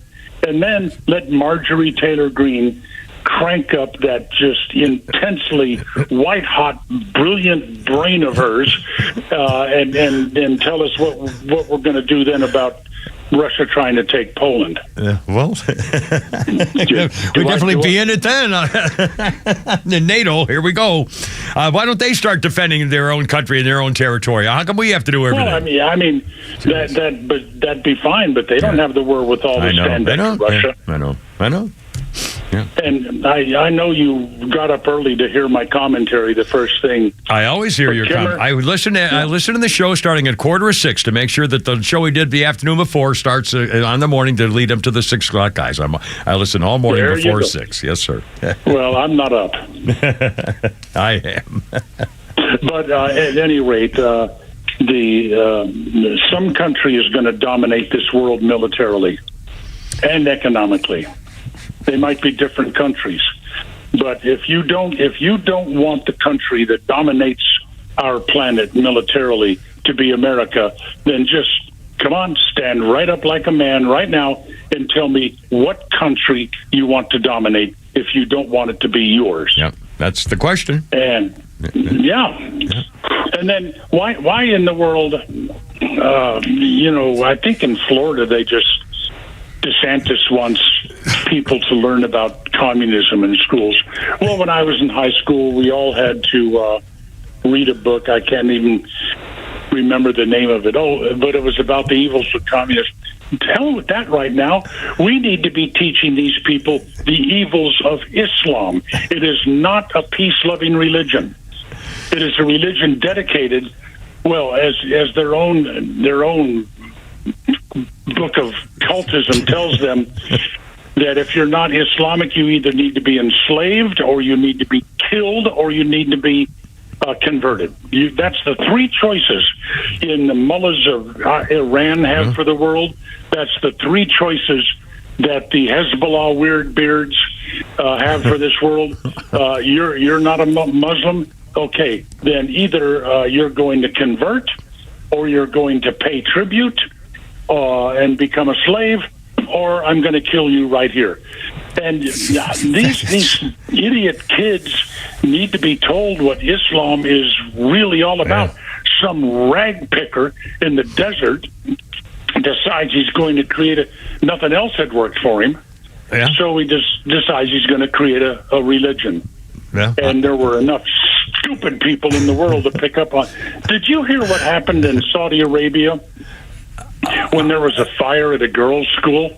Oh, God, yeah. Tell the story. Oh, my God. Well, it was a fire at a girls' school, and these girls are trying to escape the building. Yeah.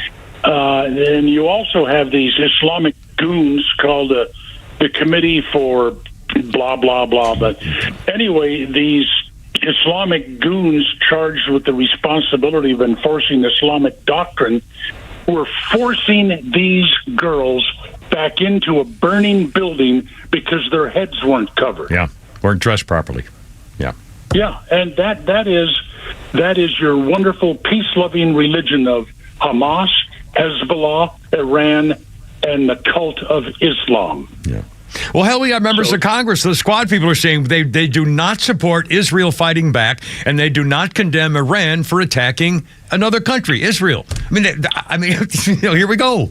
What were you looking for? Rational thought from these people? Again, this pervasive, and again, I still can't believe all these hundreds of thousands of Jew-hating young people.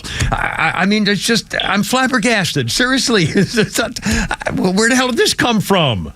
It's the thing to do now to be cool. Social media swarm together. Yeah. It's unbelievable. Yeah, you want to be cool. You want to be on the in. You want to show everybody how aware and intelligent you are. You condemn Israel. I mean, that's a country that has occupied that territory for 3,000 freaking years. Yeah. And if you want to go to the land of the so-called Palestinians, it's Jordan. It's not Israel. Yeah. Yeah. You know, go to the beards in Jordan and say, cough it up. Let these Palestinians have their land back. Yeah, well, also, they're putting up fences for other countries in the area. We don't want those people over here either. They don't want those Palestinians leaving the Gaza Strip to come to Saudi Arabia or Jordan. They get the hell out. We don't want you. Sorry. So are we supposed to turn our cheek when they're? Oh, I mean, please. That doesn't make any sense. Anyway. How old are you again? 77? 78, but I read at the 80-year-old level. I just turned 78. Yeah. Okay. I'm a newly minted 79-year-old, and you know what? One advantage that we have over these young people now, other than treachery, which we have on our side, and knowledge, experience, wherewithal, wisdom, is that we're probably not going to be alive to see the end of this country, but we're certainly headed in that direction. Yeah. And these millennial mush brains right now, they will be the ones that are going to usher this in. Yeah. Well, Pete just said it. We've said it. You've said it. Everybody say, if you look at history, basically the most powerful nation nations in the world tend to last for about 230 years. That's exactly right. And then boom, something happens. History has proven that out. Yeah. And we're pretty much due. Yeah, we're past 230 years. Yeah. And again, if you looked at, if people think I'm Joe, what are you get that today? Look it up. I mean, look it up. We're not making it up. Go, the Ottoman Empire, the Roman Empire, the Queen of Egypt Empire. I mean, my God, how many empires have we had? For crying out loud, check it out. I mean, how long did they last? And I love Alexis de Tocqueville, the historian, writing about the book was Democracy in America. In that book, you will learn that in the earliest days of this country, the term Democrat was an epithet. It was a grave insult to call somebody a Democrat.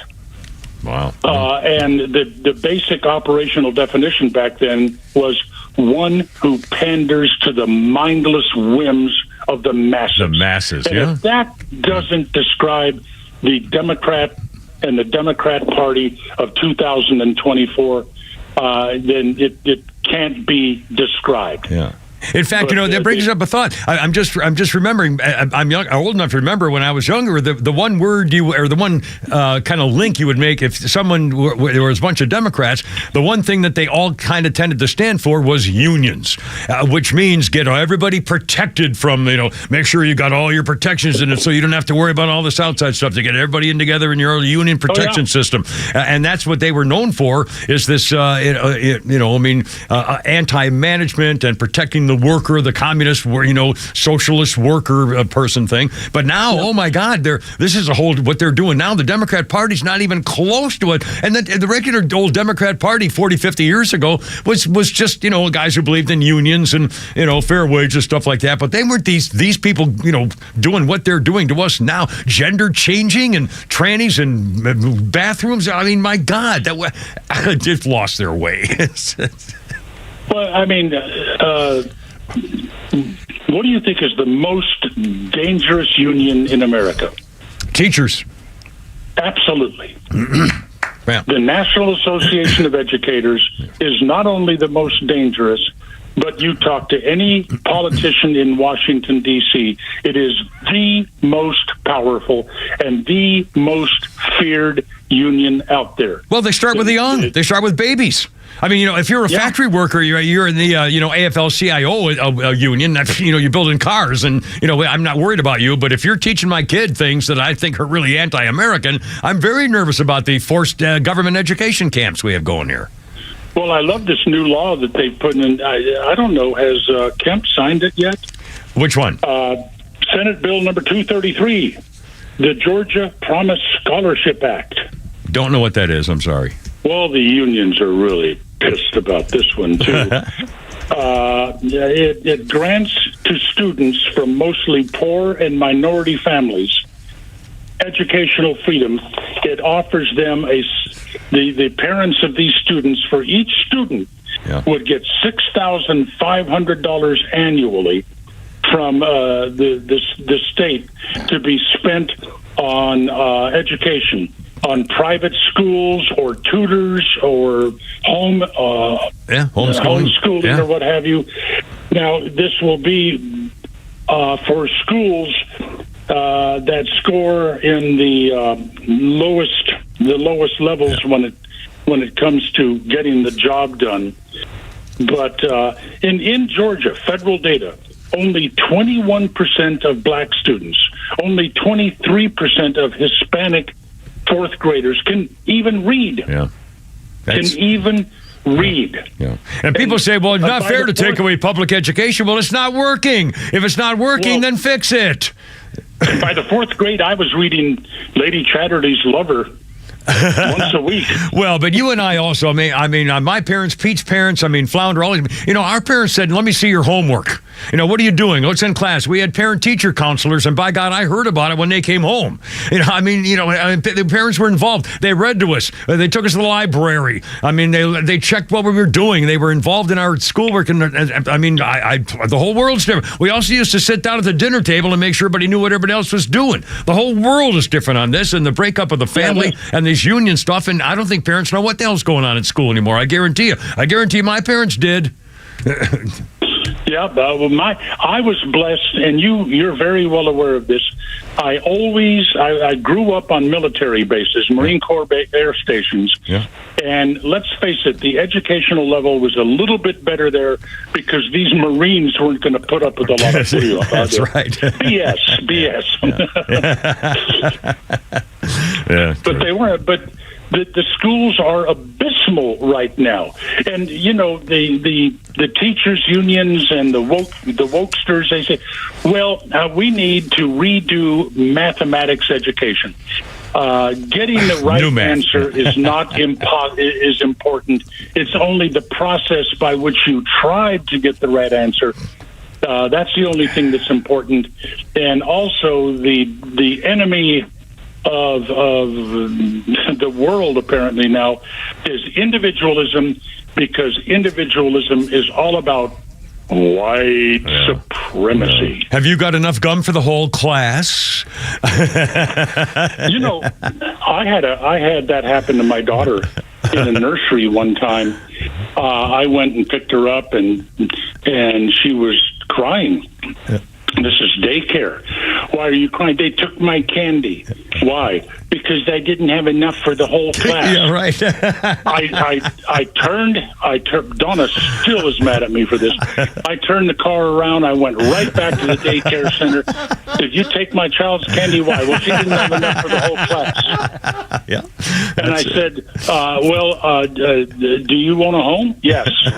Well, there's people that don't own a home, so I think you ought to cough up your home now.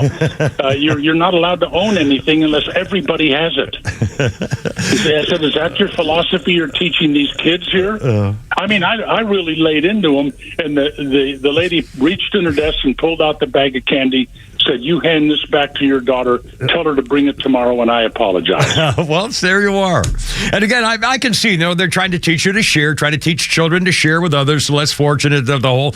We did it in our house, never, if someone hands you a plate of things, never reach for the biggest one, we're trying to be polite and, and stuff like that. So, I mean, we had rules like that. If someone handed you... What? Yeah. You didn't just use the term less fortunate. Right, that's what I'm saying. That's back when we used to, well, what about the poor people in China? Finish your peas. You know what I mean? I mean, that's what it was back in the 50s, because some people after World War II, and it was a whole thing back then. But now we're not talking about that at all. This is a way different thing here. Well, I looked up the word the first time I started hearing this. Less fortunate. Yeah, fortunate. What do you mean fortunate? Lucky? Yeah, I looked up the word fortune, deriving good from an unexpected source. Yeah. Okay. Yeah. Hey, listen, you're not. It is not at all unexpected that you wouldn't have a pot to pee in. Right, who wouldn't know? Because of the way you've been living your life. It's not that you're unlucky, it's that you're lazy. Yeah. Yeah. And so don't give me this less.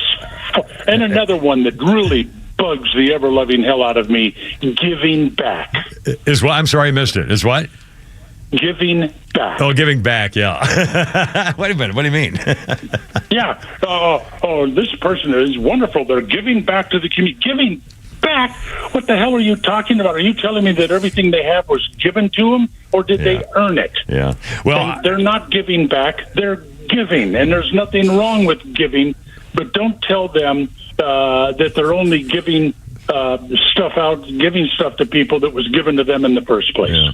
Well, I used to have a philosophy, I would say quite often, that with very few exceptions, if you have one leg, you can't be a fireman and things like that. If you're blind, you can't be an architect, I suppose. But generally speaking, and if you have hooks, you can't be you right. can't be a gynecologist. Exactly. So with things like that aside, basically, most of us are in the spot we are in our life right now because of the decisions we made along the way. Absolutely. If you stayed in school, true. if you got married, if you had kids, I mean, of all the things, of where you are right now, including me, are because of the decisions I made along the way. So if you accept that as kind of a lifestyle and stop blaming others or saying, well, how come I'm not lucky, or then you have to take responsibility. And I'll tell you what, it's kind of a slap in the face when you say, oh, geez, that's right, I'm the one who did all this, or I was in it. So own up to it. Yeah. Yeah. Well, for me, Kimmer, it was one decision. Getting married? Donna. Yeah, getting married, yeah. That was it. That was the one decision. Well, you made a good one. The one decision that was the most important decision of my life. Yeah. Again, I congratulate you. I'm happy for you. I'm envious, and we love talking to you at least once a week, you big goof. Be careful out there, Neil, with your 7-story, 7-bedroom freaking mansion. I think you called it the Bort Subdivision, for God's sakes. It's a new name for that vehicle on wheels.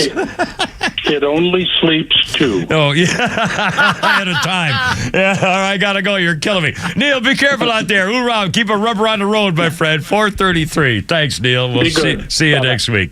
Kimmer Pete Flounder, 433, and off we go. Just stand by.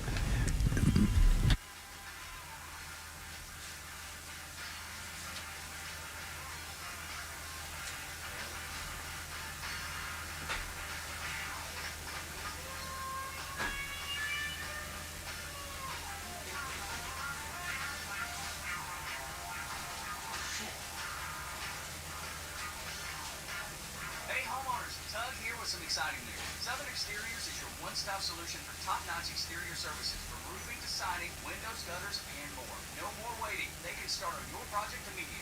And with an in-house warranty division, Southern Exteriors stands by their work for years to come. From leaky roofs to faded siding, trust Southern Exteriors for a quick and lasting transformation. Don't wait. Transform your home today. Call 877-9-SOUTHERN or visit southernexteriors.co now. Southern Exteriors, quality and precision you can rely on for over 20 years. Hey, Dad, can I ask you something? Sure. How do you know when you're in love? Well, you can't stop thinking about it. My heart races sometimes. You just want to be with them every moment. Dad, I think I'm in love then. Got a picture? Yeah. Oh, yeah. I remember mine were Subaru. There are so many reasons to love a new Subaru. Subaru, Dad. Like standard symmetrical all-wheel drive on most models, top-rated gas mileage, and technology and safety that will give you the warm and fuzzies. Like the 2024 Subaru Crosstrek with 182 horsepower and up to 120 cubic feet of interior space. 24 Subaru power to take you off the beaten path with up to 9.5 inches of ground clearance. Added their basic staff and incredible service department. And you'll understand why love is what makes a Subaru a Subaru. But the only way to know is the one. For a test drive, Subaru brand, sat like a party, or start shopping online at SubaruBrand.com. I enjoy a good night's sleep, and I like to breathe while I'm sleeping. I like breathing consent. That's why I wear a CPAP. Want the right machine? Want extra advice? Want all the supplies that come with it? Get it all. And CPAP's been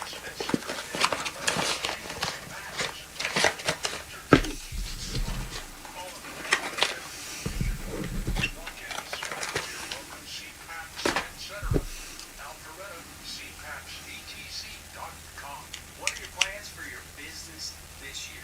Hey, it's tough. Do you want to expand and grow? Aren't you exhausted by going to the Having kids is hard.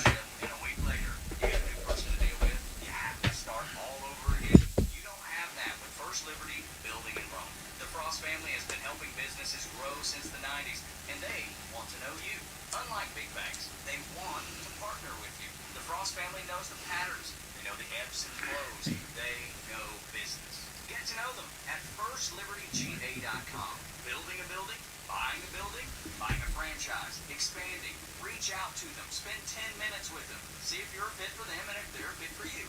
You do that at FirstLibertyGA.com. And by the way, if you're a young banker and want to work with a team that is faith-friendly and has a culture of excellence, First Liberty might be a good match. Reach out to them today. First Liberty Building and Loan.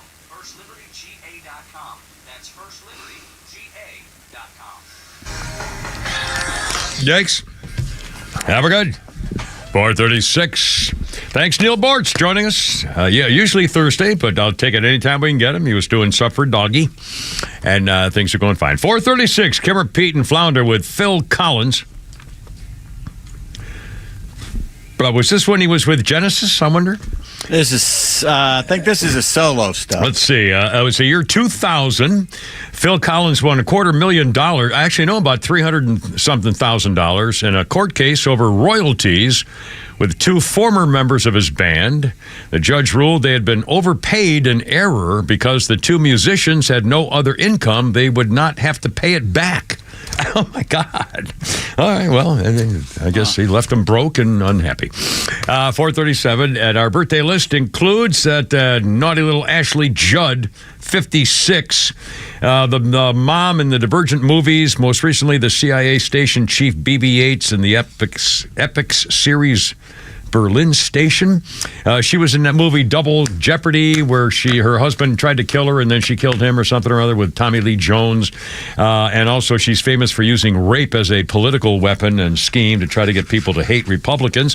So she's not exactly the role model for supporting the women. 4:38. Oh, Flounder, I screwed up. I was going to ask you to do our little sound thing I asked you to get for the history thing. Can you do that? It was on this day in 1951, the floppy hat, the corncob pipe, sloshing ashore on video, General Douglas MacArthur had just been removed and demoted, and he went before Congress to say goodbye. I'm closing my 52 years of military service, but I still remember the refrain of one of the most popular barrack ballads of that day, which proclaimed most proudly that old soldiers never die. They just fade away. And applause. Congress said goodbye, and that was his goal. He had demanded that we start attacking Japan, and Truman said, no, China. Hold on a minute. China, yeah, right, China. We had already attacked Japan. He said, no, let's go get Jay. He said, that's right. I'm sorry. So let's go get China. And Truman said, we just no. There's no. You don't get to do that. Anyway, what do you think you are, Patton? Oh God, sorry, hold on. Looking back, we should have unleashed Patton East and MacArthur West. That's what we should have done right there. That's just my opinion. We welcome yours. What the hell is this? Passes out in the studio. You choked on something. It happens. I don't have anything. Well, that good night, everybody. This is how it's going. My tears in my eyes. That's how it's going to end. My God. It happens. I'm sorry, this is what you get. I'm sorry, this is all I got. Those all-day suckers that get you, man. Good Lord. Oh, there may be a rule. Hold on, I got a new thing on my phone here, on my iPad. The Trump trial. In fact, Pete's going to update us on the guy set himself on fire. We'll give you a quick update. It's got nothing really to do with Trump we'll find out. But anyway, Pete's going to we'll kind of repeat this in a second. But first, the full jury's been sworn in. They have also got the alternates, and apparently it says now that alternates in, and the judge may be making some new rules by opening arguments on Monday. He had told the jurors, don't talk about it, don't do any research related to his case. Be delivered by the DA and defense attorneys. Let's see. Trump says, of course, I tell the truth. It's all political persecution. The former president is governed by a gag order, which is imposed on him. Merchant said he can't make other comments about other people. He may be breaking that later on. He expected to rule whether Trump actually violated the gag order by early next week. The DA, Trump repeat. Well, you know what the story is. I mean, they're just out to get him. And every time he says, this is a witch hunt and an unfair trial, and then they try to claim they want him thrown in jail. The DA, Albert, the other day just said, the best way to do this is to what do they call it? Detention, to make sure that he can't do anything to ruin the trial. So just lock him up. They really want to lock him up. They want the judge to say he violated his contempt of court order and put him in jail even before he's convicted of anything. And they're going to convict him. Maybe a hung jury. I'll bet there's a 20% chance hung jury and 80% conviction. And then appeal, and then overturned, and he'll be able to still run for president. So anyway, that's my guess on this stuff. 441. 404-741-1230. 404-741-1230. And in Utah, change in American culture. Here we go again. In Utah, the Nebo School District says, no, wait a minute. That's really not true what's going on here. 75 parents and students at the middle school in Mount Nebo claimed that there were furries going in school protesters saying our kids are people, not animals. Compelled speech is not free speech. Stop brainwashing us. A petition was circulating among this middle school and the families calling out the Furies, students for humans at school, not animals, a.k.a. furries. Not Furies. Furries like a fur in an animal, you idiot. They had a couple thousand signatures, wanted to enforce a dress code which prohibits any elements of a student's appearance that draw attention, distract, disrupt, otherwise interfere with the learning. They're saying that the kids in this elementary school are wearing fur costumes, are being furries.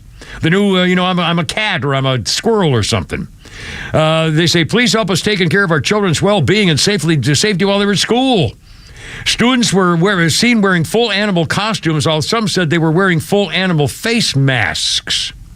And the school says, well, we want to assure you that the rumors about this whole student behavior thing are completely untrue. These are 11 and 12-year-olds, and sometimes they come to school dressed in some things that have ears and sometimes giant bows, and sometimes their favorite athletes, sometimes they're... Yeah, okay, so in other words, they're saying, well, it was not really a furry movement. It may be a little fishy, but we deny that we have furries in our school. I mean, the very idea. Elementary school. They're now worried about 11-year-old girls and boys dressing like squirrels and chipmunks. I mean, can you imagine when you were 11 years old even thinking about a thing like this? This is now a thing. They had to address it. They had petitions, protests, at school assemblies, contacting the parents. My God. No, your child is not a raccoon. I'm sorry. Jeez. Adult furries do it because they get off on it. Yeah. They have sex. Yeah. I mean, I hear. Well, that from my understanding. Yeah, but now, by the way, is that really a thing? I mean, is it like there are certain species that, like, if you dress like a raccoon, is that better than a squirrel? Or and do they dress so the fur feels good? Is that it's kind of a sensual thing, or do you have it? I mean, I don't know anything about this. Well, velour is pretty big in the community, I understand. Velour. 444. And here we go. And I don't want to dwell on this because it's really sucky. A tranny 18-year-old in Maryland, Wooten High School. His name is Andrea Ye. He wrote a manifesto written by the team writing about committing a school shooting, how to carry it out. He wants to be famous, targeted in elementary school as little kids make easier targets. He said in court records he's female, but he uses male pronouns. Oh, I'm sorry, she's female. He uses male pronouns. They got a search warrant, found drawings and documents. They say he's being bullied at school. Witnesses believe they're coming from his life and we're not fiction. He's not just, faking this stuff. He's considered shooting up my former elementary school because kids make easy targets. Social media posts looking up gun range near me. He says, I recognize my plan is fully unethical, selfish, and evil. My homicidal ideation has been getting worse lately to the point I'll actually act on it eventually. I'd want to kill a lot of people or it wouldn't be worth it. 18-year-old girl wants to be a boy, so he wants to slaughter elementary school kids because they're easy targets so he can be famous. I mean, seriously. Where did this even come into their minds? Seriously, I totally apoplectic. It's 4:45 already. Holy cow. Holy crap of sports with Pete coming up here a little bit. So we got Flounder's Funnies next too as well. And Let It Rip Friday with you, me, Pete, and Flounder on 106.3 right here.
Look out, here we go. Athens, Georgia got a new sound. On this day in 1980, REM played their first gig as REM at 11:11 in the morning at Coffee Club Athens. Or is that what it's called? 11:11 Coffee Club. I wonder if that was the time they did it or if that's the name of the coffee club. Isn't that funny? It says at the 11:11 Coffee Club, Athens, Georgia, and it's in time 11:11. That must have been the name of the coffee shop, 11:11. Cool, and that was in 1980. 150 people were there in Athens at the coffee club to hear REM. The show ended at 2 o'clock in the... Oh, it must have been at nighttime. The show ended at 2 o'clock in the morning. Police closed it down because it didn't have a license. So anyway... Well, that's REM in 1980. This is the slowed down version of Radio Free Europe on their album Murmur. There's the single that came out on Hiptone Records was faster than this. Really? Yeah. Huh. Well, this is 44 years old. Holy smokes. 1980, I think, yeah. Birthday list includes Marion, and for some reason S-U-G-E is not pronounced Shug. It's pronounced Suge. It's pronounced Shug. Marion Shug Knight is 59, the bankrupt death row felon. He's locked up serving a 28-year prison sentence for running over two guys in his truck, which was not a friendly thing to do. There's a truck. Let's see. Our history list includes, on this day, 1987, The Simpsons premiered as a cartoon short between skits on the second episode of the Fox's now-defunct Tracy Ullman show. The Simpsons became the longest-running scripted TV series in U.S. history and became its own program after doing little bits for Tracy Ullman. 4:55, 4 o'clock hour, brought to you by our good buddies, home of the Kimmer Safes, Atlanta Safe House. You know, they have a showroom up in Ackworth. Please tell them the Kimmer sent you. Keep your stuff locked up, including your Social Security card, medical records. Learn from the Kimmer. Don't be better than the Kimmer. And tell them you heard it from me when you go to atlantasafehouse.com. Oh, God. Flounder, what do you got there for us, sir? I got married late in life. I was 45. I had some issues. I was enjoying those issues quite a bit, as I recall. When I was single, I had married friends. I would not visit their homes. I found their lives to be pathetic and depressing. Now that I'm married, I have no single friends. I find their lives to be meaningless and trivial experiences. In both cases, I believe I was correct. Whichever side of marriage you're on, you don't get what the other people are doing. I can't hang out with single guys. If you don't have a wife, we have nothing to talk about. You have a girlfriend? That's wiffle ball, my friend. You're playing paintball war. I'm in Afghanistan with real loaded weapons.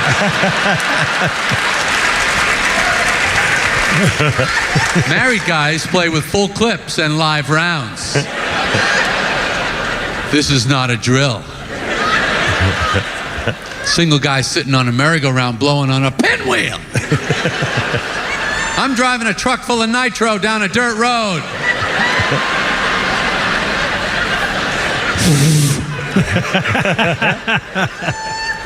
You single guys here tonight looking at me, hey Jerry, what if I want to be a married guy like you? What do I got to have if I want to be a married guy? I'll tell you what you got to have. You better have some answers, buddy. You better have some answers for that woman. Women have a lot of questions. Their brains are strong, active and on high alert at all times. You're sleeping, she's researching.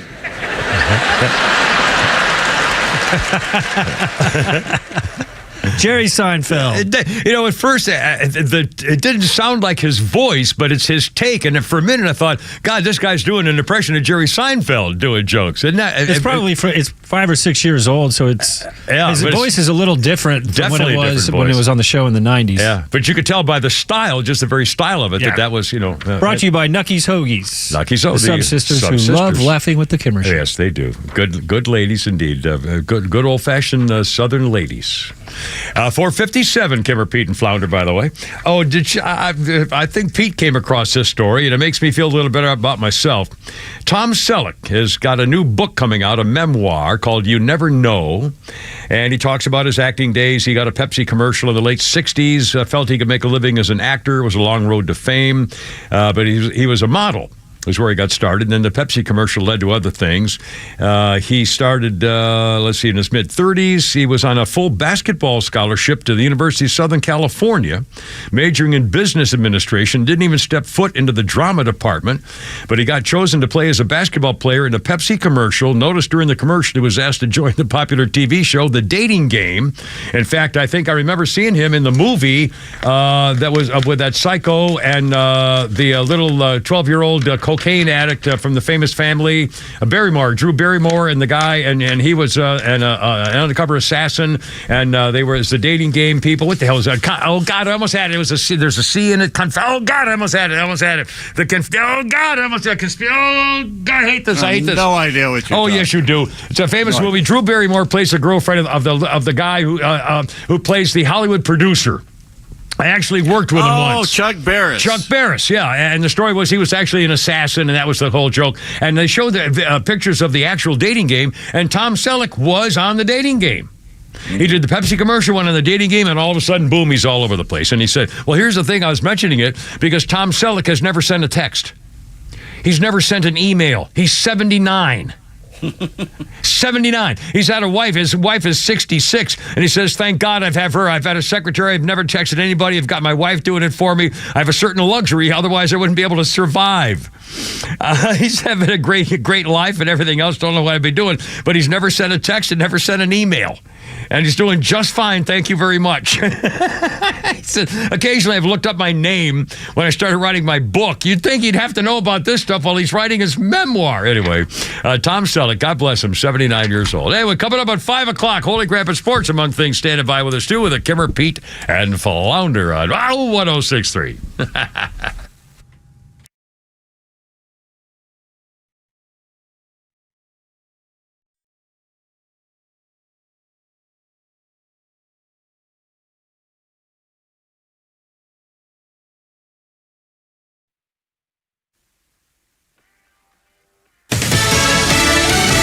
Israel hit what it wanted to. I'm Jack Callahan, Fox News. That's according to senior U.S. military sources about the strikes overnight on a military base and radar installations guarding Iran's nuclear facilities. The next 24 to 48 hours will be crucial in determining whether Iran will feel domestic pressure to respond or whether the supreme leader feels that both sides have now made their point.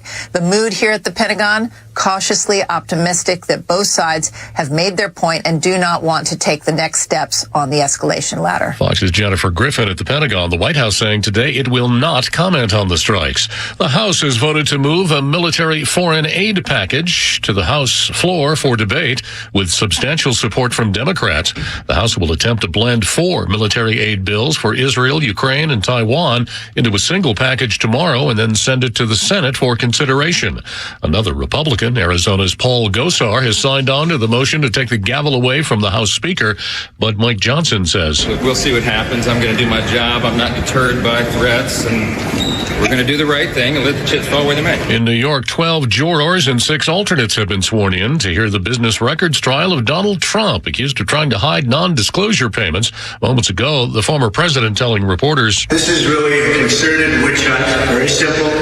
Everything you heard in there, this is a witch hunt by numerous judges, Democrat judges. Opening arguments will be heard on Monday. Apparently unrelated to the trial, a man set himself on fire just outside the courthouse in Manhattan at midday today after throwing what police called conspiracy pamphlets into the air. The man is in extremely critical condition.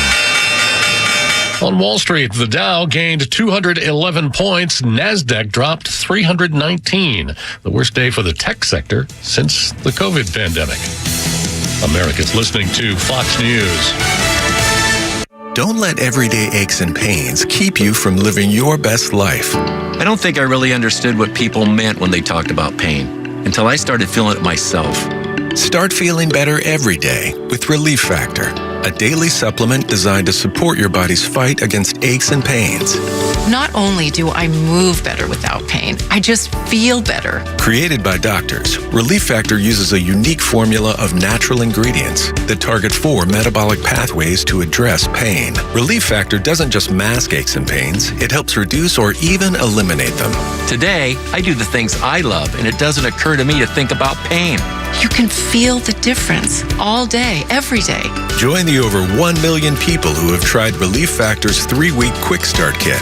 It's only $19.95 and comes with our Feel Better or Your Money Back guarantee. Visit ReliefFactor.com or call 1-800-4RELIEF. That's 1-800-4-RELIEF.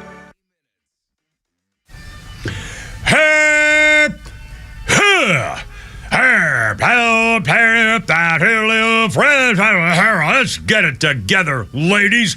Left shoulder, right a blank. Ready on your dog target.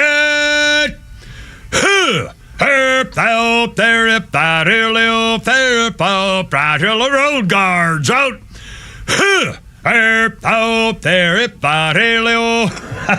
Look out. It's only me. It's only the Kimmer with Pete Davis and Flounder on Let It Rip Friday 106.3. Here's number 404-741-1230. 741-1230. Hope you're having a great day. It's a beautiful day in the neighborhood where we are.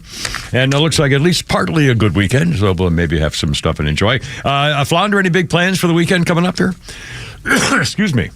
What do we got? Well, I got the golf tournament on Monday, and then Sunday we're going to go up and stay a night at Chateau Elan. So we're playing golf. Oh, really? Cool. We're playing golf on Monday at Chateau Elan, so we're going to go up Sunday and stay the night. Yeah, cool. There. Now, do they still have the winery tours and everything up all there? All that stuff, yes. Yeah, cool. Yeah, so it should be fun if it's nice. Hopefully the weather holds out. In fact, I just got a picture put on Facebook from a former Kimmer listener and friend of the show and so forth that played in our golf tournament, the charity tournament used to do up there, where I was carrying my gun, where I had my Colt 45 pistol on my gun belt. Do you like white wine or red wine? I like both. If I were going to have a glass of wine, I'd probably have a cold white wine. I'll pick you up a bottle. Okay, but I do. I mean, I like crisp, crispy kind of spicy wine. I don't like kind of dull and sort of thick wine like I don't know, Chablis. It doesn't have any sparkle to it. I don't know. I'm not a wine guy, but I love crisp, sparkly type wine and spicy red wine too. I don't like what's the one you have all with steak that's real kind of Cabernet Sauvignon. Yeah, Cabernet Sauvignon is really good wine, but it's kind of thick to me. I like a little more spice in it, kind of a little different thing, whatever that means. All right, I guess that's what I'll tell the guy. Don't spend money on me. No, don't spend money on me. It'll be, believe me, I'd appreciate it. But just buy some for your sweet girl, and you'll be fine and happy.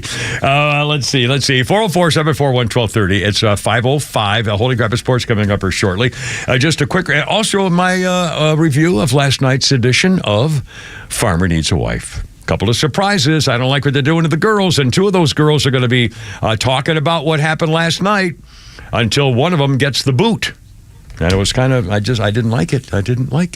And poor girls are going to have to suffer for it. Anyway, so we got that going for us. Also, Morning Show Joe's going to be in here Monday because Flounder's got the charity thing he's doing. And so we'll try not to be too hard on him. And apparently the morning team, the Rhino and our lovely Amanda, the Sergeant Major of our social media department, are going to try to fix up Morning Show Joe with a new haircut and clothes and get him a girl. Which I think is, I hope they have better luck than they tried with me because my results were zero. Okay. Hey, Amanda, how many women, swiped over there to see if they'd like to maybe get to know the Kimmer on a day? What's that again now? How about zero? Thank you. Well, I thought you were making the heart sound. Yeah. Nada. Zilch. Yeah, that's right. For very good reason, by the way. Nunca. My God. I love these finding love shows. I mean, please. Nobody finds love on television. Yeah, I mean, the whole thing is preposterous, but, 507. Let's see. The Trump trial is off until Monday. They've seated the jury and the alternates. And maybe some motion on whether or not Donald Trump has been violating the gag order by the judge. They're going to decide that early next week, but it all opening arguments start on Monday, so here we go. And again, I think it's a real shame that we don't have televised part of it, because I'd love to hear I'd love to be there for the opening arguments. Really, really, really. I wonder which way they're going to go, and I mean, how long it's going to be. And opening arguments. Have you ever been in a trial, Pete, as a member of the jury where they had a serious criminal type trial? We were in there when they were preliminary picking the jury. Yeah. And he could tell the guy had beaten up his girlfriend more than once. And me and one other guy was on there. The rest were women who had domestic problems in the past. Oh, boy. And the looks on their faces, that got fixed pretty quick. We never went to trial on that one. Flounder, what about you? Have you ever actually been in a trial as a jury where they had opening arguments and you heard both lawyers saying, you're going to have the evidence will prove that once, kind of... No, I was dismissed before. I've been jury duty like 3 or 4 times, and I've always been dismissed. Never made it? Yeah, I was one, a trial of the My woman. mom was on one. Really? What kind of case? It was a hit and run. Oh, really? It was a week, so it was like she went for 5 days, and then wow, it was unanimous and convict him. Mm-hmm. Yeah, my trial was a woman who got knifed at an ATM at night. And she sued the bank for lack of security because it was dark and it was in an alley and they were, she said you were kind of asking for something bad to happen. And we found, but again, the opening arguments and the closing arguments too, I mean, it's also pretty cool. And the defense attorney at one point had brought in, her attorney rather, the plaintiff's attorney, to show that they were incompetent, had brought in experts one after another to talk about security procedures and what the angle of the video, all this stuff. And finally at the end, a guy said, I realized we were kind of swamping with stuff there, but it was really interesting, and I wish we could hear the opening arguments on Monday. I truly do. Also, a guy set himself on fire. Let's see. They said the police have now, a little bit more information on him. He set himself on fire. I got to get my thing on here. The thing they've identified him as Maxwell Azzarello, captured about 30 feet from the courthouse. The police held a news conference. He used an alcohol-based substance for cleaning. Bystanders attempted to extinguish the flames. Nobody else was hurt. He was moved to a burn unit in critical condition. He wrote a manifesto written by him where he wrote about researching a global Ponzi scheme, and he said there was a totalitarian con, apologized to friends and family and witnesses and first responders for inflicting this pain upon you, and apparently he was just sounded like a nut job. It wasn't a Trump thing. It was more of an anti-government thing where the fascists are coming, but it wasn't a pro-Trump thing at all. So it was just a guy who did it to do it.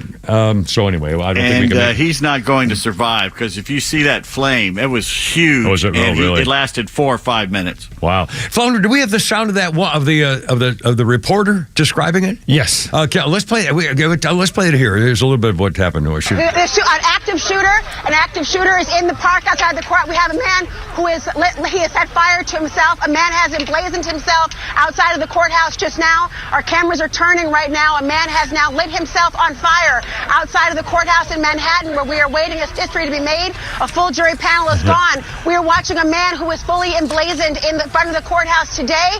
We are watching multiple fires breaking out around his body and person. We have seen an arm that has been visible, that has been engulfed in total flames. There is chaos that is happening. People are wondering right now if people are in danger. I'm looking across the courtyard. There is a man racing to his aid. There's coats coming off to try to put out the fire. We have members of security details. NYPD is rushing to the scene. They are trying to come now. Officers are on the scene. A fire extinguisher is right now present, being put on this man to try to put out. Very detailed. Barricade to try to separate the. Well, this is her Hindenburg moment. I mean, this woman is on CNN. That stupid bitch said active shooter 2 or 3 times. Yeah. What the hell was she talking about? What I'm saying is this to her in her head. Oh my God, I'm the Hindenburg lady now, and I'm here live on the scene, and she's saying stuff that she has no idea. She's horrible. Yeah, I know. But active shooter. Yeah. There's an active shooter. Where? Yeah, I know. But I'm saying that's what happens on a live. If you've ever done a live on scene major thing, I've done live things on train wrecks or plane crashes and stuff like that. But this girl, in her head, I'm guaranteeing she's I'm here. Oh Lord. She's never heard of the Hindenburg. I guarantee. I'm sure that's probably true also. 512 with a repeated Flounder. President Stupid Face did it again. He was showing up where the Robert Kennedy Jr.'s family turned on him, and the family of the Robert Kennedy Jr. is not going to vote for him. And they were saying what a bad guy he is and when they want to vote for Biden. So President White Trash addressed the crowd, and he said, "Are you ready to choose unity over division, dignity over demolition, truth over lies? Are you ready to choose freedom over democracy? democracy because that's America. Freedom over democracy. Gee, nothing to see here. Keep moving. What does he freaking mean by everything's fine? He's no mental decline to see here. In fact, there's a new ad coming out showing how smart he is. And people are saying, oh my God, he's on top of his game, man. I've never seen him brighter and more class. Oh, please. Oh, Lord. I still don't believe they're going to let him run. I can't believe they're going to let him be the ticket holder by the end of the summer. We'll see. Anyway, I'm always wrong, so don't put any money on it based on me. 5:13, Kimber, Pete, and Flounder, and we'll take a look at sports stuff and have a little fun here. And Flounder's Funny Stew and more stuff coming up with Kimber, Pete, and Flounder, 5:13, 106.3. It's Friday.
Look out, coming up, you'll hear how Judge Idiot Face in the Trump trial is yelling at his attorneys, we're making all these things to try to stop my trial, and I'm not going to let you do it. And then he told Trump to sit down and shut up, basically. Holy crap. Speaking of which, holy crap in sports with Pete Davis. Braves hosting the world champion Rangers tonight in Truist Park for a weekend series. Kimmer, you can watch the game on Apple TV Plus tonight. Oh, I got to get that watch. If I could get the app for the watch. If somebody could send me the watch app so I can order. Or do what most civilized folks do and listen to it on 680 The Fan. Well, I'm going to do that instead. The 1-1 Chris Sale for the Bravos against fellow lefty Andrew Heaney for Texas. Andy is 0-2 with an ERA approaching 7. I like it. Let's tee off. Okay, boys. David Fletcher is playing second base tonight, and Orlando Arcia is batting second tonight. That's what you get to look forward to. Okay. Excellent. Cool. The Braves called up infielder Luke Williams and sent down outfielder Forrest Wall. No knock on Wall. He had a great spring training. He had appeared in just 2 games so far and 1 plate appearance over 17 games. So he's going to go down to Gwinnett where he can play a lot more regularly and could return if needed in the outfield. And Luke can also play the corner outfield spot. So he's a real utility man. Good. According to Mark Bowman of MLB.com, Marcell Ozuna is on pace to hit 76 home runs this year. Wow. Ronald Acuna Jr. is on pace for 23. It's early. It's early. It is indeed early. That's for sure. And by the way, Bowman also reports that they found a bone chip in Spencer Strider's elbow, so it probably didn't matter what he did. At some point, they would have to put something in that elbow to fix on that. Well, that's not so good. He's got that good. And that good news here, Ozzie Albies is looking better and probably be gone for a couple of weeks, but shouldn't be that much longer than that. Okay. The feds and United Airlines are investigating what looks like a harmless incident in a jet cockpit during the Rockies' flight to Toronto recently. Colorado hitting coach Hensley Mullins fulfilled a lifetime bucket list item by sitting in the pilot's seat a few minutes during the flight. Somebody took a video and posted it on social media, and the fun suckers immediately pounced. But the pilot had no problem with this. He was very friendly to everyone in the cockpit. Joey, you like movies about gladiators? Yes, I do. My name is Hensley. But anyway. There you go. One smartass tweeted, the pilot was afraid of hitting something in the air, so he brought in the Rockies hitting coach to make sure that didn't happen. Swing and a miss. Okay. 2 major rules changes for this upcoming college football season approved today by the NCAA. College football will now have 2-minute warning at the end of both halves. Okay? I like that. Warning. That seems fair. Yeah. And the use of headset communication tools on the sidelines between the players and coaches are now permitted. So they can have that going on. Also seems fair to me, too. Arizona State, and yes, that is actually an accredited college. Well, certain people... received 4 years I was an honors graduate. I did 4 years and 2 years. I got an A average on the top 10% honors graduate. Thank you so much, sir, while I was married. If you had not gotten an A average at Arizona State, I'd be questioned. Oh, my God. An undisclosed Arizona State got an undisclosed fine, probation, vacated games, and eligible players competed, reduced their scholarships and recruiting restrictions under former head coach Herm Edwards. He was the one who did all this, allegedly. The school had self-imposed a 1-year bowl ban last season, so the Sun Devils will be eligible to play in a bowl this season. Talk about delusional, like they're going to a bowl. But anyway, so they still have that. University of Memphis, and no, that's not an oxymoron, just got a big lift in their NIL money. Memphis-based FedEx has allotted $25 million American dollars to help lure and keep big-time players to the Tigers. Holy smokes. It would take that much just to get me to move to Memphis. That's not a happy I'll tell you place. what, Memphis has much better barbecue than Nashville, though. It's not even close. Please, if you go down on Beale Street, that's the good stuff. Everyone seems to be transferring out of Colorado, even head coach Deion Sanders' daughter, who is leaving after just 1 season on the women's basketball team. Ooh. So what does dear old dad think about Shalomi leaving? You can sum it up in one word: stupid. Oh, boy. His word, not mine. Yeah. Says it's stupid that she's doing this. Well, The war between the narcissistic bully freaks and the rest of us is intensifying. Several middle school girls in West Virginia refused to play the woke game during a track and field meet. They stepped out during the shot put and discus events in protest because there was boys pretending to be girls in it. And today, the insane Biden administration officially abolished Title IX as we know it. A program designed to level the field between girls and boys playing sports, not competing against each other, but having the same facilities and opportunities. But Biden now believes sex is not boys and girls. It's whatever you woke up feeling that morning. Sex now equals gender identity. The new Title IX rules now state that men can take academic and athletic scholarships from women, and men will now have full access to bathrooms, locker rooms, and colleges. I don't believe that. I do not. Are you serious? That's a He new did it today. Yeah, he's changed Title IX. It's nothing to do with women anymore. It's got to do with the insane pretending to be women. Well, wait a minute. I don't see that. I mean, Pop, are you serious? You're not making that up. No, he changed Title IX today. He's changed it. He's basically, women don't exist anymore. And if they keep doing this, they won't, as basically a group that can be named legally. You will be shouted down if you say the word woman in 5 years. Yeah. God. Joe Biden and the Democrats do not care about your daughters, sisters, girlfriends, wives, or mothers' mental or physical health.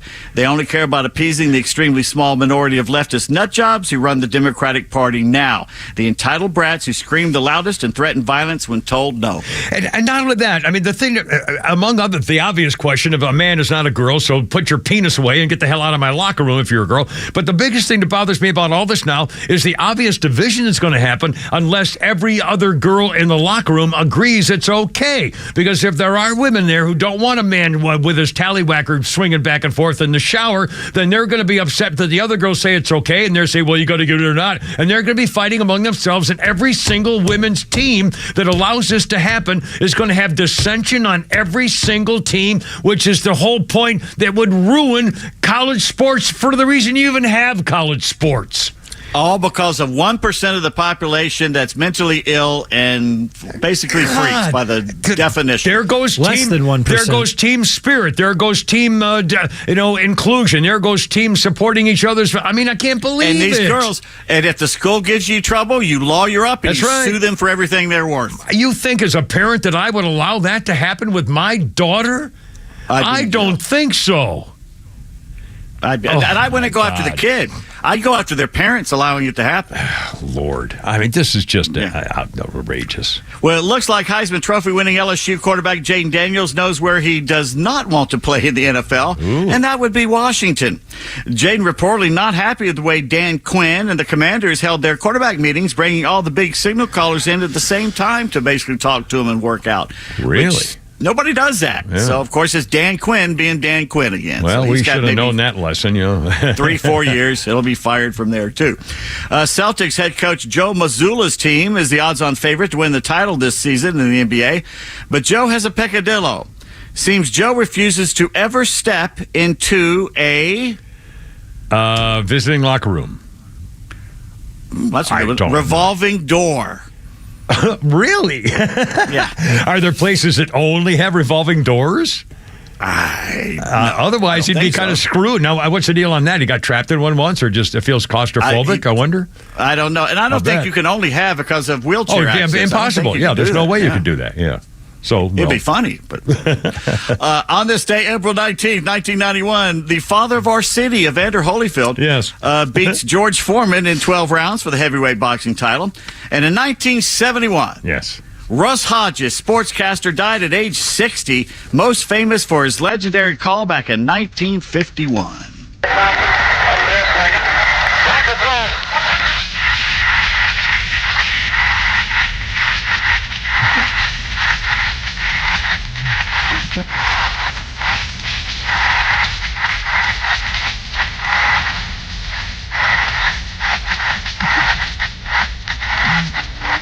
To recap, the Giants won the pennant. What a great call.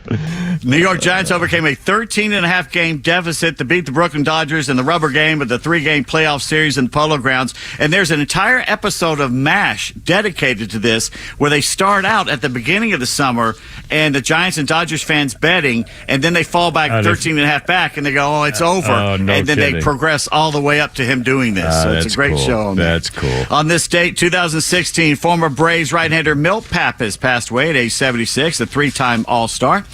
1912 at Griffith Stadium in D.C. before the Senators' victory over the Philadelphia A's, James Sherman became the first U.S. vice president to throw the ceremonial first pitch on opening day. President William Howard Taft was supposed to be there, would not go. Why was that? He was wanted to enjoy hot dogs at home, I'm guessing. Too fat to get in the gate. I can't imagine. Now remember this, April 19th, 1912. Revolutionary War, beginning of Revolutionary War. Yeah, the Revolutionary War began not April that year. 19th, 1912. No, not 1912. The April 19th was the beginning, and maybe saluting the origin. No. Well, I don't know. Why? Why didn't he go to the game? I'll tell you. You want me to tell you? I do want you to tell me why he didn't go to the game. His good friend, Archibald Butt, had just died. Well, I don't think that's the kind of thing we should have known, as though you asked in the sinking of the Titanic. Yes. I'll be damned. That's right. Well, what an interesting history note, Pete Davis, you bastard. Yeah, you're welcome. God. 1939 at an informal Usually press that's the kind of thing I do. I mean, if you're going to try usurping my special history notes... Is this not sports? No. Is this not sports? No. Isn't there a lot of other history stuff that goes on? I'm just saying. 1939, a press conference arranged by Universal Pictures. Actress Dorothy Arnold told reporters that she and Joe DiMaggio are engaged and plan to marry sometime that summer. Upon hearing the news, the somewhat surprised Yankee center fielder clarified that no wedding will take place during the season, but will in November. Can you? Excuse me? Honey. It's like that girl you were with giving lip to the cop when he pulled her. Shut up, girl. Yeah. Don't talk. 1961 at Comiskey Park in Chicago, White Sox owner Bill Veeck got tired of fans complaining to him about beer and hot dog vendors blocking their view in the box seats. How did he solve the problem, Kimmer? I think he got rid of the poles, didn't he? And he started going out to center field and sitting with the stands in his rubber with his Polish wooden leg. No, he solved the problem. Bill Veeck hired 8 midgets to work the stands during the home opener. Wasn't he the one who hired the midget, Eddie Stanky or whatever it was, to bat at that time? That was... Oh, we lost Pete again. Eddie Stanky was a player. Eddie Goodell. Oh, Eddie Goodell. Eddie Goodell. Yeah, that's what it was.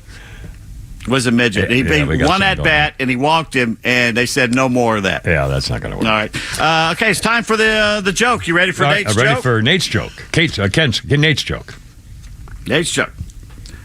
Mother said to his daughter, Nancy, or her daughter, Nancy, why don't you play tennis with Freddie anymore? Would you play with someone who keeps lying about the score? Certainly not. Neither would Freddie. Oh, hey. I get it.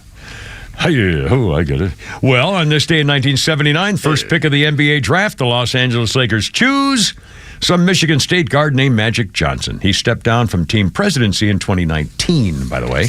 Also on this date, Andre Agassi destroyed his tennis career by marrying Brooke Shields, it says here, in 1997. She had their marriage annulled 2 years later after her option of remarrying in the Catholic Church, where a divorce would not allow. Iron Mike has been a wife number 3 for over a decade now, but on this day in 97, Iron Mike Tyson married second wife Dr. Monica Turner, had 2 kids together. Then she filed for divorce a few years after that, 5 years later, and Robin Gibbons had been his first wife. And a quick birthday or two. Let's see, Maria Sharapova is the long, tall, drink of water Russian tennis star, 37. She was wearing really short skirts and grunting loudly on the tennis court. If you've ever heard her play, one of her grunts was measured at 101 decibels, which is louder than a lawnmower. Should have been illegal. She was trying to disrupt the other player. That's right. And Troy Polamalu, 43, retired Steelers superstar safety, Head & Shoulders commercials. He's mocked by Minnesota Twins catcher Joe Mauer in the commercial. And this is also Joe Mauer's birthday. Joe's 41. Polamalu is 43. Anyway, Kimmer, Pete, and Flounder, 5:31. More coming up, including Flounder's Funnies and the latest on the news and our stuff for the weekend ahead. Here we go.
Hey, Blondie.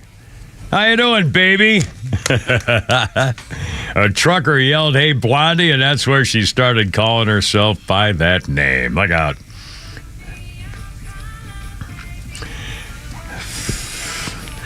$19.80. Blondie goes to number 1 with Call Me. Featured in the Richard Gere movie American Gigolo. Track was also number 1 in Britain. It's Blondie. Call Me. Call me anytime. Call me. Beautiful Deborah Harry. Yeah. She's a pistol. Let's see.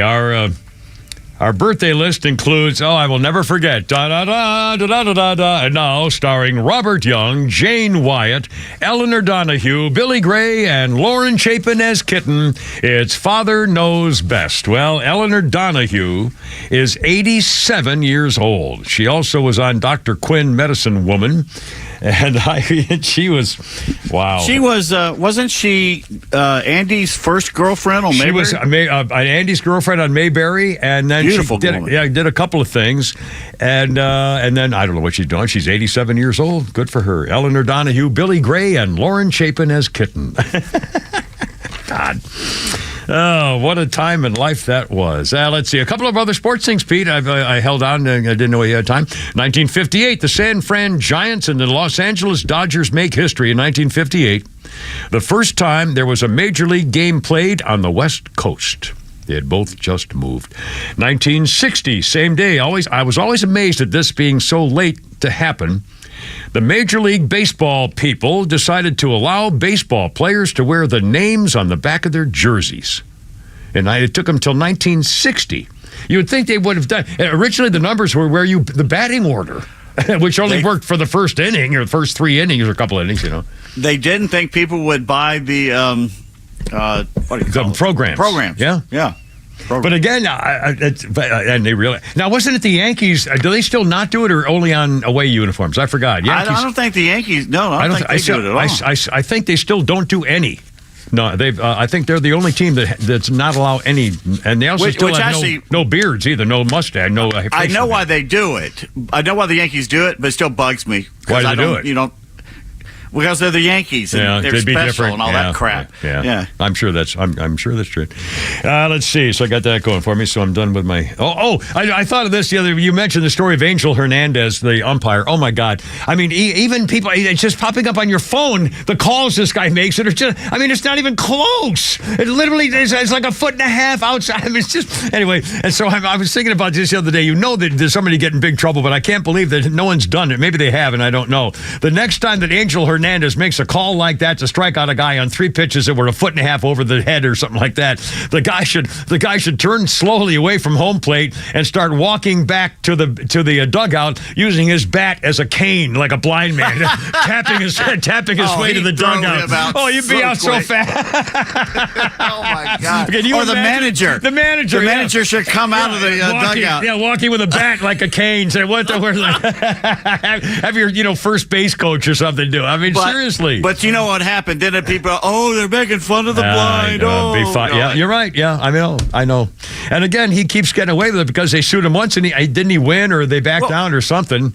Well, first of all, unless you tell the blind, they don't know he's doing it. Oh, good point. Yeah, so shut up. Blind, what do you think you are? Don't tell him. God, I'd hate to be blind. Really. It's bad enough not being hearing as well as I want to, but being blind's got to be brutal. I don't know. What did you say? Where are you? Let's see. On this day in 1988, Sonny Bono sworn in as the mayor of Palm Springs, California. Sonny Bono. And then 10 years later, 1998, he skied into a tree and killed himself, January 1998. Watch out for that tree. Yep. Well, I almost did it. I knocked myself out skiing downhill on a run, and I told you I went into a snowbank so hard, I lost my poles. My arms and legs went chest first into a snowbank, and my arms went like that, and I never found my ski poles. They went in so far. The force was what do they call it? Not speed racing. Inertia. No. The contest where you go all the way down. It's not slaloming. Downhill. Downhill. Yeah, going downhill as fast as I could. The last run of the day, and I wasn't a good enough skier, and I couldn't pull it off, and I slammed slammed into the hill of the snowbank and knocked myself out. My skis came flying off, and I never found my poles. I went into the snowbank so far. You Wile E. Coyote'd into the snowbank. I did. I could have been killed. I mean, I can see how it happened. He hit a tree. Boom, it's over. Anyway, so, by the way, did I mention our 5 o'clock hour, 5:41, sponsored by our good friends at Lee Brandt Jewelers, where luxury jewelry and watches are affordable. Drop by their store in Sandy Springs or visit LeeBrandt.com as well. And we got a Flounders Funnies coming up here. Also, just a quick recap on the Farmer Wants a Wife. They did this. There's a couple of new girls showed up in the last week's episode, and now there's one. This really upsets me. The guy Brandon in Colorado, there was this model. She looks like a model. She's skinny and has all big hair and big lipstick and teeth and stuff like that. And she's a real sweet girl, but she looks like a freaking skinny model who would never want to live her life on a farm out in the middle of nowhere in Colorado. He's like a beet salesman, farmer or something. Anyway, her name's Joy. And what really affected me last night was, surprised the hell out of me. She wanted to talk to him, and she said, my goal about this is I want to be a homemaker. And he goes, huh? And she says, yeah, I want to be a housewife. I want to stay at home and take care of the family and the kids, and I want to treat my husband like a prince. And I'm going, oh my God, she just won. I mean, that'll do it. Show's over. Wow, we got a winner. We're all ready, Judge. I mean, geez. And then she wants to talk to him, and she says, you've taught me so much. I've learned so much from being with you and so forth. But then she said, here's the problem. The next show is going to be the 4 farmers are down now to 2 girls. Out of all the girls, they've now eliminated everybody. So they have 2 girls. Next week, they're going to go to each girl's home to meet their family. And after they meet the 2 girls' separate families, they're going to decide who stays and make their final choice. So Joy said this one, when soon she said, I want to treat him like a prince and be a homemaker and a housewife. And then she said, you've taught me so much and I've learned so much from you, but here's the problem. I've only taken one man home in my life, and he was my first true love of all time. And I'm just not ready to make the move to bring home another man after what he meant to me. Then why is she in this show? Okay, that was my first reaction was, well, if you're not ready to make a commitment, what the hell are you doing? And she was the one this Joy girl was all over him. She's been the highlight of this particular farmer group. They single out 1 or 2 of the girls to say, you can tell that they're going to be toward the end. So they knew that all along. And then all of a sudden she says, I'm out. I can't do it. I'm out. And he says, boy, I didn't see that coming. But what else bothered me was then they went back and announced it to the 2. There were the total of 3 of them, Joy and 2 other girls, Grace and Emerson. And they go back to the house, and then they say, well, Joy says, by the way, she's leaving, and the other girls say, oh my God, she was going to be one of the 2, which means one of the 2 girls left now knows that she was not going to be his choice. So one of the 2 girls knows she was, both of them knew they were probably not going to be his final choice, and now one of them knows he wasn't even going to be his 3rd choice. What's Emerson's last name? I don't know. Emerson Boobies. Biggins? Biggins. Emerson Biggins are. But again, I thought, man, what an awful thing to know that one of the 2 girls knows it's not going to be, she was not going to ever be the one, and now she might have to be because he got rid of the one that he was going to pick. Well, there's not a gun to their head. They don't have to marry him. I know. I'm just saying the whole thing is just, it's just, and they have the tension and the dun-dun-dun-dun, and who's he going to... Okay. Okay, this is a question for you. If you're the farmer, do you show up to meet her parents dressed in your what do they call this? Work boots and Oshkosh Bagosh overalls. Your farmer your overall, your wife beaters and stuff. Yeah. Well, no, they dress. They dress like working people, but and cowboy hats and stuff like that. But still, the whole thing is just really preposterous. Emerson Biggins. That's a great name. A great name. In fact, that wasn't Dave Chappelle's one of his characters. I think it was Emerson Biggins. I'm almost positive on the Dave Chappelle show. I'll bet you there's an Emerson Biggins. Excuse me, I'm going to go off again. 5:40, that's what she said. 5:45, Kimmer, Pete, and Flounder. And coming up, let's play that girl who says if you are great at your job and people love you, you're never going to get promoted. Really? That's coming up. Oh, by the way, Clint says he thinks Lou Piniella walked around like a blind man once. Lou Piniella walked around? Manager. Really? Well, I don't know what that means. Well, we were just talking about the manager walking around as a blind man. I know you're I'm short sorry. attention span theater I'm sorry. here, but No, I thought you meant that he actually played a blind man. I thought you meant he pretended to be blind on the. Oh, well, that makes Lou Piniella would have done it. He would have done it. 5:45 with the Kipper, Pete, and Flounder. I got it. It's 5 minutes ago. All right, fine. I got off my back.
Glenn Campbell, one of the most pleasant, wonderful guests I've ever interviewed on my show.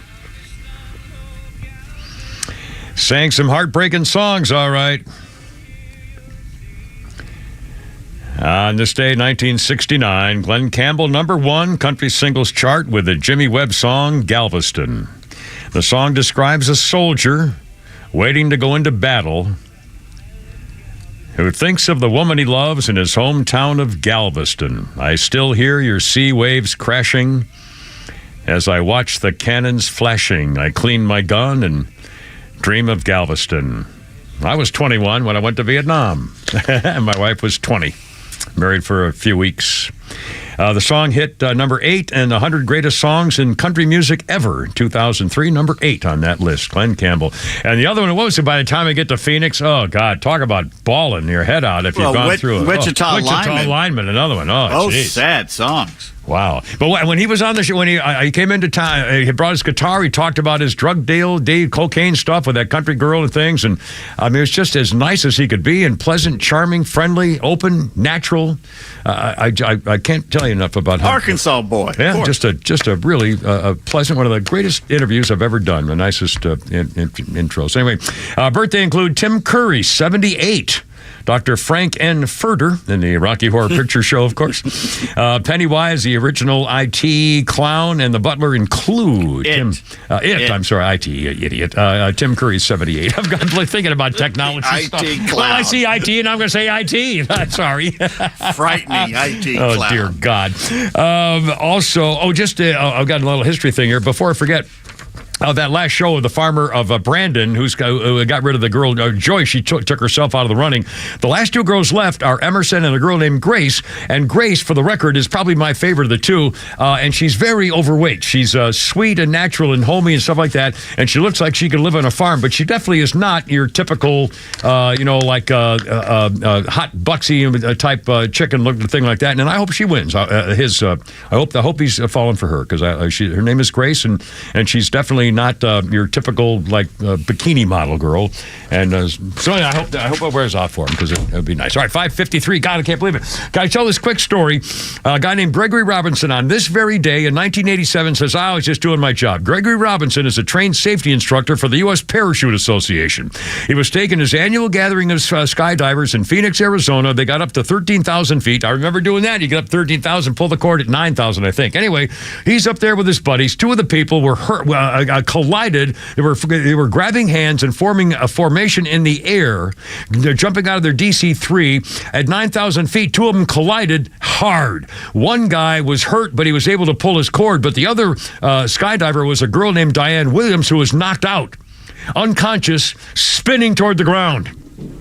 Robertson still, in the plane. He jumps out. He holds his hands and his arms into his side, pulls his arms and legs close up, and to cut down on friction, goes 200 miles an hour for a mile straight down. Finally catches her at 3,500 feet, gets her into a sitting position. Again, she's knocked out. She's unconscious. He pulls her into a sitting position, pulls her ripcord, and lets her go just in the nick of time. 10 seconds later, she hit the ground. She had broken ribs and other internal injuries, but she was alive, because he speared down to her 200 miles an hour, captured her in the air 10 seconds before she would have been killed. He landed and was hurt, but not badly, picked up his rig, put it back on, got into the airplane, and went back to work. Oh, man. And he had to slow down, or he'd have killed her if he hit her at that speed. Yeah. And again, when I was skydiving, that's the best part of it is the parachute opening, when you're just standing in the sky. I can't describe how you see your feet dangling in the ground below. I mean, you feel like you're standing in the air. You don't feel like you're going down on a parachute. You really don't. You feel like you're standing in the sky. And you can see everything around 360 degrees. Look around, you can see the animals and the fire. I mean, it's unbelievable. Anyway, so take your word for it. Yeah, no, it's a hell of an experience. Jumping out of the airplane was not. I didn't. It was just, whew, and all of a sudden, all you feel is the wind and the air, and you don't know what you're doing. And then when you hit that jump, hit the parachute, you hit the little pop like that, and then all of a sudden, honestly, I could do that all day. I remember feeling I could do this standing in the air all day, quiet, peaceful. You can see everything. It was unbelievable. Unbelievable. Let's see. 5:55. I can't believe it. Flounder, do I have time to play that girl?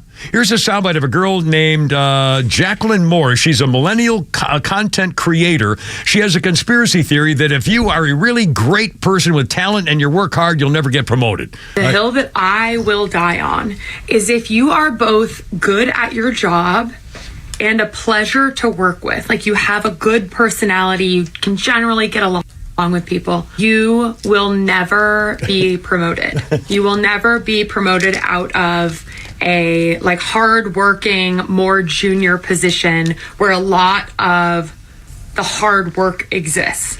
Let me explain. If you are in an executive suite, you do not have to be a pleasure to work with or good at your job, right? You don't have to be either of those.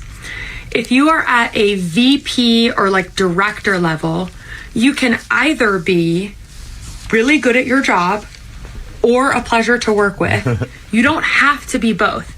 And sometimes people are still neither, right?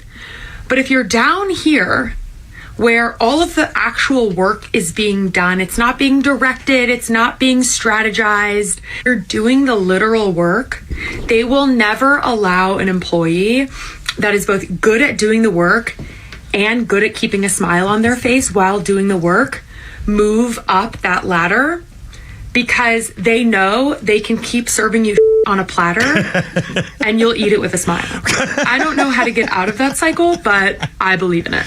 It's a curse. Well, and people are saying, yeah, she's got a point.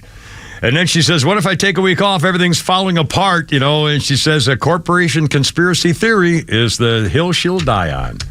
And there's a lot of, the whole work dynamic, everything about working a job and off-site working and digital stuff. I mean, the whole world is different. It's and we're either you got to put up with it or you don't. So we're all in it. Anyway, it's kind of cool. Almost 5:50. By the way, just another shout out to my firstborn. We used to call her Big Mouse. Jennifer is my daughter, who was born on this very day 52 years ago. And if you haven't seen I put a little thing on Facebook. I have a picture of her from 52 years ago in my wallet. And with her sister also. But I've had these pictures, little teeny pictures, for 52 years and 49 years for my daughter Sarah, who'll be 49 this coming. Anyway, a little before we go, sir, a little something here for Nucky's Hoagies. What do you think? Having kids is hard, and non-parents, I can't. It's just the questions drive me crazy. Dustin, you have 3 kids. What would you say is your parenting philosophy? Survival? What do you want me to say? We do not negotiate with terrorists. That's it, right there. I will say it's nice when you start to have more kids because you start to lighten up a little bit, because kids are like cell phones. Every 2 years, you love an upgrade, New kid, new phone, same thing. Everybody's excited. They want to come over and hold it. And you're like, be careful, it's new. Don't drop it. Don't drop it. 2 years later, 2-year-old kid, 2-year-old phone, same thing. Got a lot of smudges on it. It never responds to voice commands. And you're looking at it like, I'm thinking about dropping you on purpose. I am. But you start to become, the more kids you have, you start to have better perspective, because when you have your first kid, you do all this stuff that's unnecessary. You don't realize it, but it's unnecessary. You baby-proof the whole house. You buy the best car seat. You feed them regularly. Unnecessary. Youngest kid, you'll look at your youngest kid sometimes like, you'll find food. You will. Who's that? That is Mr. Dustin Nickerson. All right. Anyway, Flounder and Pete Davis, boys, have a great one. It's only me. It's only the Kimmer. I got to go. You're killing me. Look out, Herb. See you, boys. Have a great weekend. Look out.